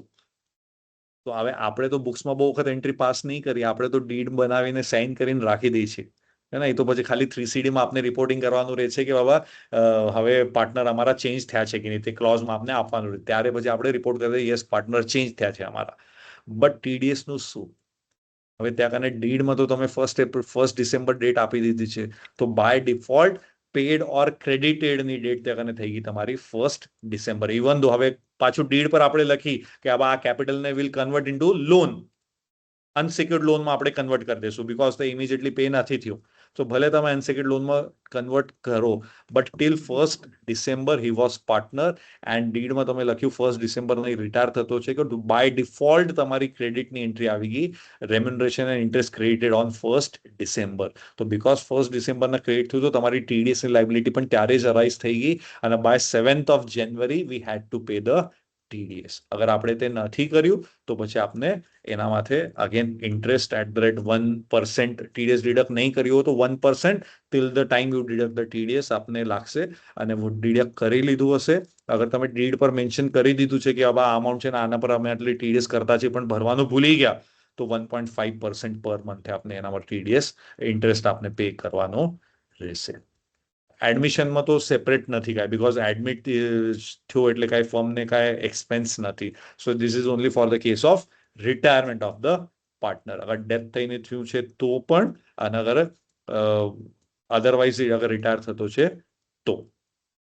ઠીક છે. તો ધીસ વે આપને ટીડીએસ એનું કરવાનું રહેશે. આ એક થોડા કાંઈ પ્રેક્ટિકલ પ્રોબ્લેમ છે જે આપણે મિસ આઉટ કરી જઈ, જે આપણે ધ્યાન રાખવાની જરૂરત છે. સ્ટ્રક્ચરલ ચેન્જીસ અગર કાંઈ થતા છે તો, અને પીએનએલ આપણે પહેલા જે માર્ચમાં જે ફાઇનલ કરેલું હતું એનાથી ઓછું અગર બુક પ્રોફિટ આવતું છે તો ટીડીએસ રિવિઝન બંને કેસમાં કરવા પડશે. અગર પ્રોફિટ વધતું છે તો પણ, ઓછું થતું છે તો પણ પ્રોફિટ વધ્યું તો શું, વી નો કે હવે આપણે એડિશનલ ટીડીએસ ભરવાનું છે જેને પાર્ટનરને બેનિફિટ મળી જશે. પણ અગર બુક પ્રોફિટ ઓછું થયું તો ફર્મને રિફંડ કાંઈ નથી મળવાના, તે પાર્ટનરના એનમ જ વી have two adjust. So this was summary of the section 194T, its implications, practical क्या क्या आपने problem આવી શકે.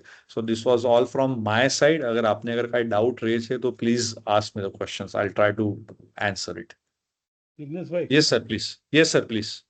my question is regarding payment of revaluation reserves on the retirement to the partner, payment of goodwill and revaluation of the assets. Sir goodwill તમારું capital ગેઇનમાં જશે.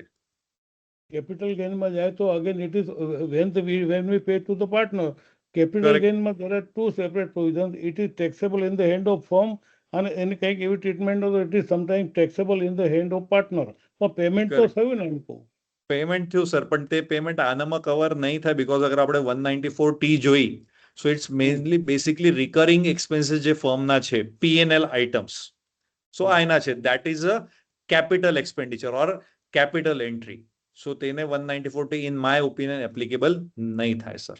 That's good. Revenue nature નથી. 194T is for the revenue. અરે normally તો રિટાયરમેન્ટમાં રિવેલ્યુશન નથી કરતા, પણ બહુ મોટી ફર્મમાં કરવું પડતું હોય છે. કરવું પડે, બિલકુલ કરવું પડે. ત્યાં કારણે ગુડવિલ હોય, બ્રાન્ડ વેલ્યુ ને બધું તે રિવેલ્યુ કરે તો તે કેપિટલ નેચરની ટ્રાન્ઝેક્શન છે, તો એના પર આ 194T એપ્લિકેબલ નહીં થાય sir. In my personal opinion. Case law તો હવે આવશે. એ તો પણ it is flexible in the hands of partner, returning પાર્ટનરનો હાથ તો કરેક્ટ કરેક્ટ. સો ધ કેપિટલમાં એડ થશે ને તેને પેલા પૈસા મળી જશે તો he has to pay normal capital gain tax, અને ફર્મને આ નહીં લાગે બીકોઝ આ કેપિટલ એન્ટ્રી છે.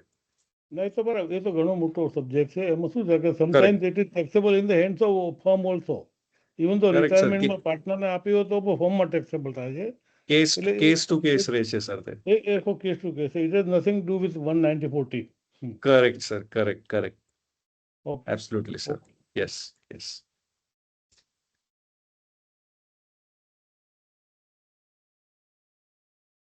જીતેશભાઈ, એક બે ક્વેશ્ચન્સ અરાઇઝ થયેલા છે. હા, હું ઈ જ વાંચતો છું. યસ ઈ જ વાંચતો છું. નાવ હવે નેગેટિવ બેલેન્સ વાળા આપણા પાસે બહુ બધા ક્લાયન્ટ રહેશે જેનું કેપિટલમાં બેલેન્સ નથી ડ્યુ ટુ સમ રીઝન્સ, પણ તે પૈસા વિડ્રો કરતા છે. સો હવે એના પર અગેન આના પર ક્લેરિફિકેશન નથી કે what will be the remuneration and what will be the treatment of this kind of entries અગર તમારું કેપિટલ બેલેન્સ જ નથી. બીકોઝ આ જે આપણે નેગેટિવ બેલેન્સ, સપોઝ મારા ફર્મમાં મારું કેપિટલ બેલેન્સ -5 લાખ છે, હું હજી 1 લાખ રૂપિયા કાઢતો છું. ઓપનિંગ -5 લાખ હતું, હું હજી 1 લાખ રૂપિયા કાઢ્યો. હવે 1 લાખ રૂપિયા મારા કેપિટલથી જ માઇનસ થશે. આ PNL માં ક્યાંય ડેબિટ થવાનો નથી. સો એના પર પણ TDS લોજિકલી ના થવું જોઈએ. બીકોઝ TDS ક્યારે આવશે? અગર હું કોઈ ચીજ એક્સપેન્સ ક્લેમ કરતો છું. અગર ફર્મ એ ચીજને એક્સપેન્સ ક્લેમ જ નથી કરતું તો પછી TDS નો ક્વેશ્ચન ક્યાંથી આવશે? બીકોઝ અગર તેના પર TDS કરી દીધું then it will be income of the partner. તે પાર્ટનર કહેતો છે મારા બેલેન્સ શીટમાં તો આ લોન દેખાતું છે, લાયબિલિટી છે, મને તો પાછું આપવું છે ફર્મને. તો અગર હું ઇન્કમ ડિસ્ક્લોઝ કરી દઈશ તો કેમ ચાલશે? સો લોજિકલી એના પર TDS નહીં થાય. Sir, payment or credit, whichever is earlier. So, if negative balance પહેલા થઈ ગઈ છે, withdraw કરી લીધું, for example, સપ્ટેમ્બર માં. કરેક્ટ. અને Correct. એન્ટ્રી પાસ, રેમ્યુનરેશન ની એન્ટ્રી પાસ કરી 31st માર્ચ ના. તો એકચ્યુઅલી બરોબર. Payment or credit whichever is earlier પ્રમાણે તો સપ્ટેમ્બરમાં જ પેમેન્ટ થઈ ગયું છે. યસ. સપ્ટેમ્બરમાં પેમેન્ટ થઈ ગયું, ઓક્ટોબરથી એપ્લિકેબલ થયું છે આપને, તો આપણે ઓક્ટોબરમાં પછી હવે TDS કરવાનું કે નહીં કરવાનું. તો હવે આ જે પેમેન્ટ તમે કર્યું છે આપણે એ પેમેન્ટને રેમ્યુનરેશનના અગેન્સ્ટ જ પેમેન્ટ બતાવતા છીએ. આપણે કેપિટલમાં જ ડેબિટ કરીશું, પણ સામે તો બરોબર રેમ્યુનરેશન પર કેપિટલમાં જ ક્રેડિટ થઈ જશે. યસ રેમ્યુનરેશન પર કેપિટલમાં જ ક્રેડિટ થશે. હવે જનરલી આપણે શું કરે, હવે મારા પાસે જે અમે શું કરીએ છીએ ડ્યુરિંગ ધ યર જેટલા પણ પેમેન્ટ છે, વિડ્રોલ્સ છે, તે અમે કેપિટલ વિડ્રોલ્સ બતાવતા છીએ. તે અમારું એટલે ફર્મનો એક્સપેન્સ નથી કાંઈ. તો હું પછી 31st માર્ચમાં રેમ્યુનરેશનની એન્ટ્રી બુક કરતો છું. સો મારું બાય ડિફોલ્ટ ટ્રિગર થશે TDS on credit basis, not on the payment basis. Okay. હા, આપને તે પોલિસી પણ જોવી પડશે બીકોઝ અગર કાલે આના પર સ્ક્રુટની થઈ તો આપને તે લોજિકલી પણ એક્સપ્લેન કરવું પડશે કે અગર આપણે TDS કર્યું હશે તો કોઈ નહીં પૂછે, અગર નથી કર્યું તો કા નથી કર્યું. અને પ્રેક્ટિકલી હવે રેમ્યુનરેશન આપણે કેમ કેલ્ક્યુલેટ કરશું ને, because we don't have the book profit. Without book profit આપણે રેમ્યુનરેશન કેમ કેલ્ક્યુલેટ કરશું? Interest you can calculate at any point of time because the કેપિટલની એન્ટ્રીઝ તમારી પાસે છે, પણ રેમ્યુનરેશન આપણે જનરલ બુક પ્રોફિટ ફાઇનલ થયા પછી જ આપણે કરતા છીએ.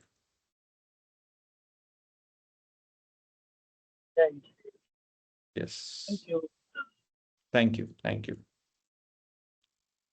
હજી અગર કોઈ ડાઉટ હોય તો અગર ચેટ બોક્સમાં રાખો, ચેટ બોક્સમાં અગર અહીંયા પૂછવું હોય તો. હજુ એક ક્વેશ્ચન હતો કે Yes, non please. Resident person માટે 194T અથવા તો 194(5) કઈ સેક્શન Sir- ઓવરરાઈડ કરશે બીજાને? 195 છે આપણી પાસે. That was general section. હવે આપણે 194T છે જે સ્પેસિફિક સેક્શન છે આપણી પાસે. તો ઇન્ટરપ્રિટેશન ઓફ સ્ટેચ્યુટ્સ કહે છે કે હવે તમારી પાસે અગર સ્પેશિયલ સેક્શન છે અને જનરલ સેક્શન પણ છે તો special will prevail over the general. તો 194T આવશે. ઓનલી ફોર્મ પહેલા પણ 27Q હતો, હવે તમને 27Q માં જ રિપોર્ટ કરવાનું રહેશે. તે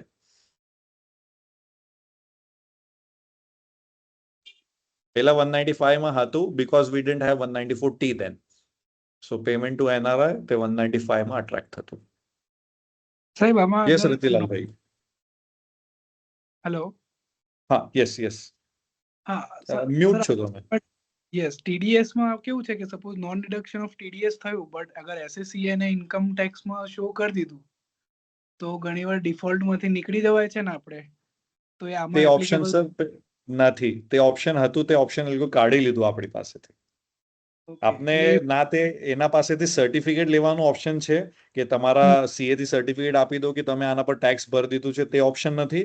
ના આપણે 15G ફાઇલ કરી શકીએ છીએ કે આપણું બિલો લિમિટ છે મારું, મને ટેક્સ નથી લાગતું તો તમે ટીડીએસ નહીં કરો. ના આપણે લોઅર ડિડક્શનનું સર્ટિફિકેટ લઈ શકતા છીએ. ઓકે, તો આમાં કમ્પલસરી છે. કમ્પલસરી ટીડીએસ કરવાનું રહે છે. લોજિક અગેન મને નથી મળતું બીકોઝ આપણે જ્યારે આઈટીઆર 5 ફાઇલ થતું છે પાર્ટનરશિપ ફોર્મનો, ત્યાં કને એનીવેઝ વી આર રિપોર્ટિંગ કે હવે કયા પાર્ટનરને કેટલા પૈસા આપ્યા છે આપણે, કેટલું ઇન્ટરેસ્ટ, કેટલું રેમ્યુનરેશન પ્રોફિટ છે. So anyways it was being reported.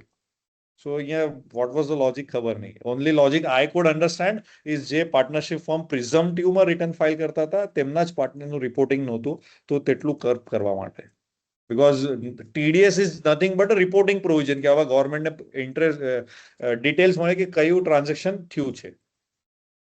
So revenue તો અહીંયા કને કઈ જ નથી, બટ સ્ટીલ ઠીક છે, તે લઈ આવ્યા છે. યસ ખુશ્બુજી,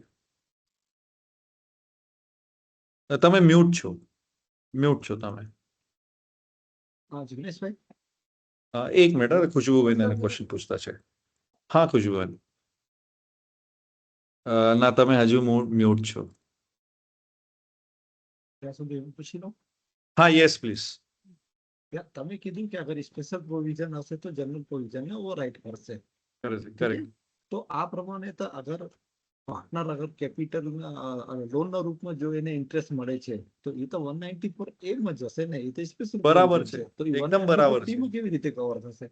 કરેક્ટ છે 194A માં જ આટલા દિવસ થતું બીકોઝ પાર્ટનર્સના પેમેન્ટ માટે આપણા પાસે સેક્શન નહોતું. બટ નાવ હવે તે સેક્શન લઈ આવ્યા છે અને ઇન્કમ ટેક્સ તે બાયફર્ગેશન નથી કરતું કે તમે જે ઇન્ટરેસ્ટ આપ્યો છે તે લોનના અગેન્સ્ટ છે કે કેપિટલના અગેન્સ્ટ છે. ઇન્કમ ટેક્સ માટે ઇન્ટરેસ્ટ છે. તે આપણે આપણા અકાઉન્ટિંગ પર્પઝ માટે સેપરેટ મેન્ટેન કરતા છીએ કે હવે લોન છે આ મારું ને આ મારું કેપિટલ છે. ઇન્કમ ટેક્સ માટે બધું સેમ છે. So now we have special provision 194T payment to partner, તો હવે તમને એના પર ટીડીએસ ત્યાં જ કરવું પડશે. Thank you. Yes yes Khushbuben mute છો, તમે મ્યુટ છો. એક મિનિટ, હા સ્ટીલ અનમ્યુટ થઈ ગયા પણ સ્ટીલ અવાજ નથી આવતો. એમના માઇકમાં કઈ પ્રોબ્લેમ લાગે છે. એક કામ કરો, તમે ચેટ બોક્સમાં નાખી દો તમારું ક્વેશ્ચન. યસ ગૌરવભાઈ. જિગ્નેશભાઈ, હા કહેવાનું એવું હતું કે આપણી જે પાર્ટનરશિપ ફર્મ કે એલએલપી નું પ્રોફિટ હમણાં ફાઇનલ ના થાય તો આપણે ઇન્ટરેસ્ટ ઓન કેપિટલ તો આપણે પાર્ટનરશિપ ડીડ પ્રમાણે ફાઇનલ છે તો એના ઉપર ટીડીએસ ભરી દઈએ અને જે આપણે સેલરી નું જે પોર્શન છે એના ઉપર આપણે ટેન્ટેટિવ ભરીને પછી રિવાઇઝ કરી દઈશું તો એ પણ ચાલશે ને? એનામાં કઈ વાંધો બિલકુલ ચાલશે, બિલકુલ ચાલશે. એનામાં ખાલી બે સિનારીઓ થશે કારણ કે હવે જે આપણે કરતા છે ટેન્ટેટિવ છે, એક્ઝેક્ટ નથી, તો એ ઓબ્વિયસલી જ્યારે બેલેન્સ શીટ ફાઇનલ થશે તો ચેન્જ થવાનું જ છે. બરોબર. અગર લેટ્સ સે તમે આજે 10 લાખ રૂપિયા રેમ્યુનરેશન ટેન્ટેટિવ પકડ્યું અને કાલે તમારા બુક પ્રોફિટના હિસાબે 12 લાખ રૂપિયા રેમ્યુનરેશન આવ્યું, તો આ 2 લાખ રૂપિયામાંથી તમને ટીડીએસ પે કરવું છે અને ટીડીએસ બીકોઝ આ લેટ પેમેન્ટ છે તો તમને 1.5% પર મંથના હિસાબે તમને ઇન્ટરેસ્ટ પણ પે કરવો પડશે. હા, અને અગર વાઇસ વર્સા થઈ ગયું, તમે 12 લાખથી ટીડીએસ કર્યું અને હવે તમારું એકચ્યુઅલમાં આવતું છે 10 લાખ રૂપિયા, તો તમારા જે 2 લાખ રૂપિયા એડિશનલનું ટીડીએસ છે તે પૈસા તમારા બ્લોક થઈ ગયા અને તે ફર્મમાં રિફંડ નહીં મળે, તે તમને પાર્ટનરમાં જ લેવા પડશે રિફંડ. ટીડીએસ રિટર્ન કરવાનો ઓપ્શન છે. હા, એટલે આપણે ઓછું જ ભરવાનું, પછી એડિશનલ લાયબિલિટી નીકળે આફ્ટર ઓડિટ તો આપણે કરી શકાય. કરી શકી સર. હવે sir again case to case sir, અગર કોઈ ક્લાયન્ટ કહેતો છે મને ઇન્ટરેસ્ટ પે કરવો નથી ટીડીએસ માટે તો તમને થોડુંક એક્સ્ટ્રા કરીને રાખવું પડશે મે બી. કોઈ કહેશે કે આઈ એમ ઓકે વિથ ઇન્ટરેસ્ટ, આજે તમે મને ઓછું તો ઓછું ટીડીએસ કરાવો તો પછી આપણે ઓછું લેશું. બરાબર. બિફોર ઓડિટ આપણે રિવાઇઝ કરીને ફાઇનલ કરી દેશું. Yes sir. Revision Gauravbhai, revision તો ક્યારે પણ કરી શકી, પણ બિફોર ઓડિટ કરવું એટલે જરૂરી છે કે 3CD માં આપને રિપોર્ટ કરવાનું છે કે હવે ટીડીએસ બરોબર થયો કે નહીં થયો. યસ. સો ટેકનિકલી 30 સપ્ટેમ્બરના એટલે જે પણ તમારી ડ્યુ ડેટ છે એના પહેલા આપને તે રિપોર્ટ કરાવવું છે આપને revise. Okay, thank you. Yes ખુશ્બુબેન, આપણું તમે ચેટ બોક્સમાં નાખી દો, આપણે કરતી લઈશું. Yes, Hardik bhai. ચેટબોક્સમાં છે સર ક્વેશ્ચન છે four non resident 194T or 195 which section question overrides repeat the કરો ને other? પ્લીઝ. મને એક મિનિટ, તમારો હાર્દિકભાઈ ખુશ્બુભાઈનો સ્ટાર્ટિંગ થી question ક્વેશ્ચન છે. રિપીટ કરો. For હા, non-resident 194T or 195 which section overrides the other? 194T will override because તે સ્પેસિફિક પાર્ટનર્સના પેમેન્ટને ગવર્ન કરવા માટે આવ્યું છે. 195 ઇઝ જનરલ પ્રોવિઝન. ક્યારે પણ NRI ને પેમેન્ટ કરતા છો તો 195 માં TDS તમારું થશે. સો તે જનરલ છે. આપને સ્પેસિફિક લાગતું છે બીકોઝ આપણે તે NRI ને ટ્રીટ કરતું છે, પણ તે કોઈ પણ NRI માટે તે જનરલ પ્રોવિઝન છે, સ્પેસિફિક પાર્ટનર્સ માટે નથી તે.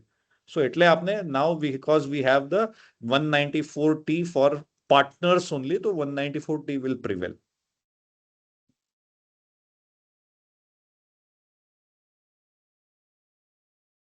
Okay.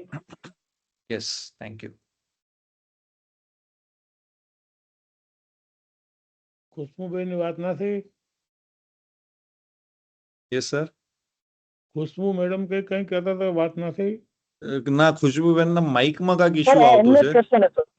હા, अच्छा, એટલે એમનો જ read હતો. કર્યો. ઓકે ઓકે ઓકે ઓકે, ઠીક है, ठीक है. सॉरी मैं नाम ना वांचू. I answered the query. Okay, yes yes. I hope ખુશ્બુબેન તે ક્લિયર થઈ ગયો ડાઉટ તમારો? ઓકે.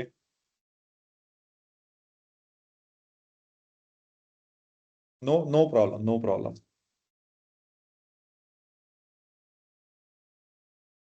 યસ, હજુ અગર કોના ડાઉટ હોય તો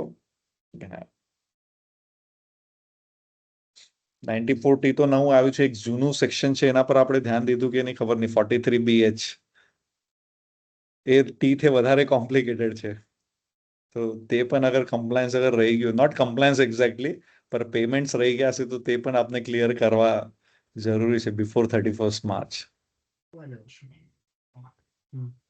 ચલો, shall we conclude, જિગ્નેશભાઈ? Yes sir, yes, sir. મારા સાઈડ થી કમ્પ્લીટ થઈ ગયું છે. હા, તો પંકજભાઈ? Yes sir. Shubham, go ahead.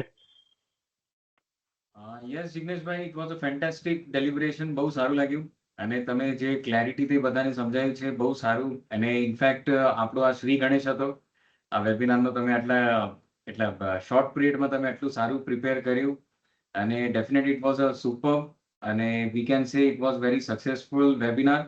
અને for this we have also prepared one Google form કે ફ્યુચરમાં હજી કોઈક as a expression of interest one has to become guest speaker next session માટે. You can recommend new topics કે હજી કયા topics આપણે જોઈએ છે, તો ગ્રુપમાં આ એક લિંક આવી જશે તમને. You can fill that form અને more details will be covered by પંકજભાઈ. શુભમભાઈ, will you please share this PPT in the group? Yes sir, I'll share with the Shubham અને હું એ તમને બધાને આપી દઈશ. Thank you. Oblige. Yes. We oblige. Thank you very much. Yes sir, thank you so Nice much sir. celebration. We enjoyed it. And good knowledge. Thank you શુભમે જે sir. વાત કરી ને એ ગૂગલ શીટ લિંક છે એ already આપણે ગ્રુપમાં મુકાઈ ગઈ છે, એટલે જે પણ મિત્રો આમાં રસ ધરાવતા હોય તેઓ સત્વરે એ ફોર્મ ભરી દે, જેથી અમને આગળના વિષય સિલેક્ટ કરવા માટેનો એક વે મળી જાય. અને અમુક મિત્રો મને વિષય મોકલી પણ રહ્યા છે, ચોક્કસ એ વિષય ઉપર પણ આપણે ધ્યાન રાખીશું અને સત્વરે એને લગતા વક્તા આપણી પાસે ઉપલબ્ધ થાય અને એમના જ્ઞાનનો લાભ આપણને સત્વરે મળે એવા પ્રયાસો અમારા ચોક્કસ રહેશે. And once again thank you જિગ્નેશભાઈ, ખૂબ જ સરસ તમે અહીંયા જ્ઞાન પીરસ્યું જેનો બેનિફિટ આપણા બધાને ચોક્કસ મળવાનો છે. અને રિલેવન્ટ ટોપિક ઉપર જે તમે માહિતી આપી છે, ઘણા બધા ક્વેરીઝ આમાં આપણી સોલ્વ થઈ ગઈ છે. છતાંય ક્યાંક હજુ પણ કોઈને કોઈ ડાઉટ હશે તો તમને ગમે ત્યારે હેરાન કરશે, એ માટે આપ હંમેશા તૈયાર રહેજો. બિલકુલ સર, કોઈ પ્રોબ્લેમ નથી. ઇટ વોઝ માય પ્રિવિલેજ કે તમે મને અહીંયા કને ઓપોર્ચ્યુનિટી આપી પ્રેઝન્ટ કરવા માટે, and I feel more privilege કે I was the first speaker for the first session here. So thank you so much. Yes, શરૂઆત જ્યારે પણ થાય ને ત્યારે પહેલી વ્યક્તિને હંમેશા બધા યાદ રાખતા હોય છે, જેને અને હંમેશા તમને યાદ રાખવામાં આવશે જ એ રીતે, કારણ કે આપ ફર્સ્ટ સ્પીકર છો આપણા આ સિરીઝના. સિરીઝની પહેલી શરૂઆત અને એમાં ફર્સ્ટ સ્પીકર છે અને ચોક્કસ બધા જ હંમેશા યાદ રાખશે. Thank you so much. Thank you all members. Pankaj webinar numbering કરજો. ધીસ વોઝ 1, પછી હવે પછી 2, 3, 4.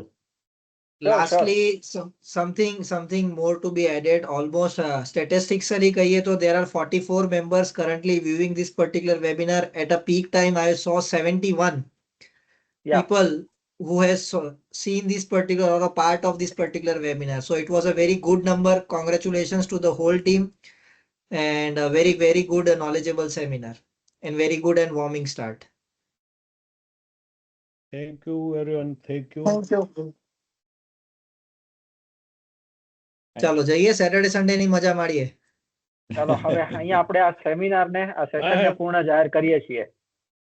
ઓકે, ચાલો ધન્યવાદ. Okay. બોલો ઉમિયા માતા કી જય.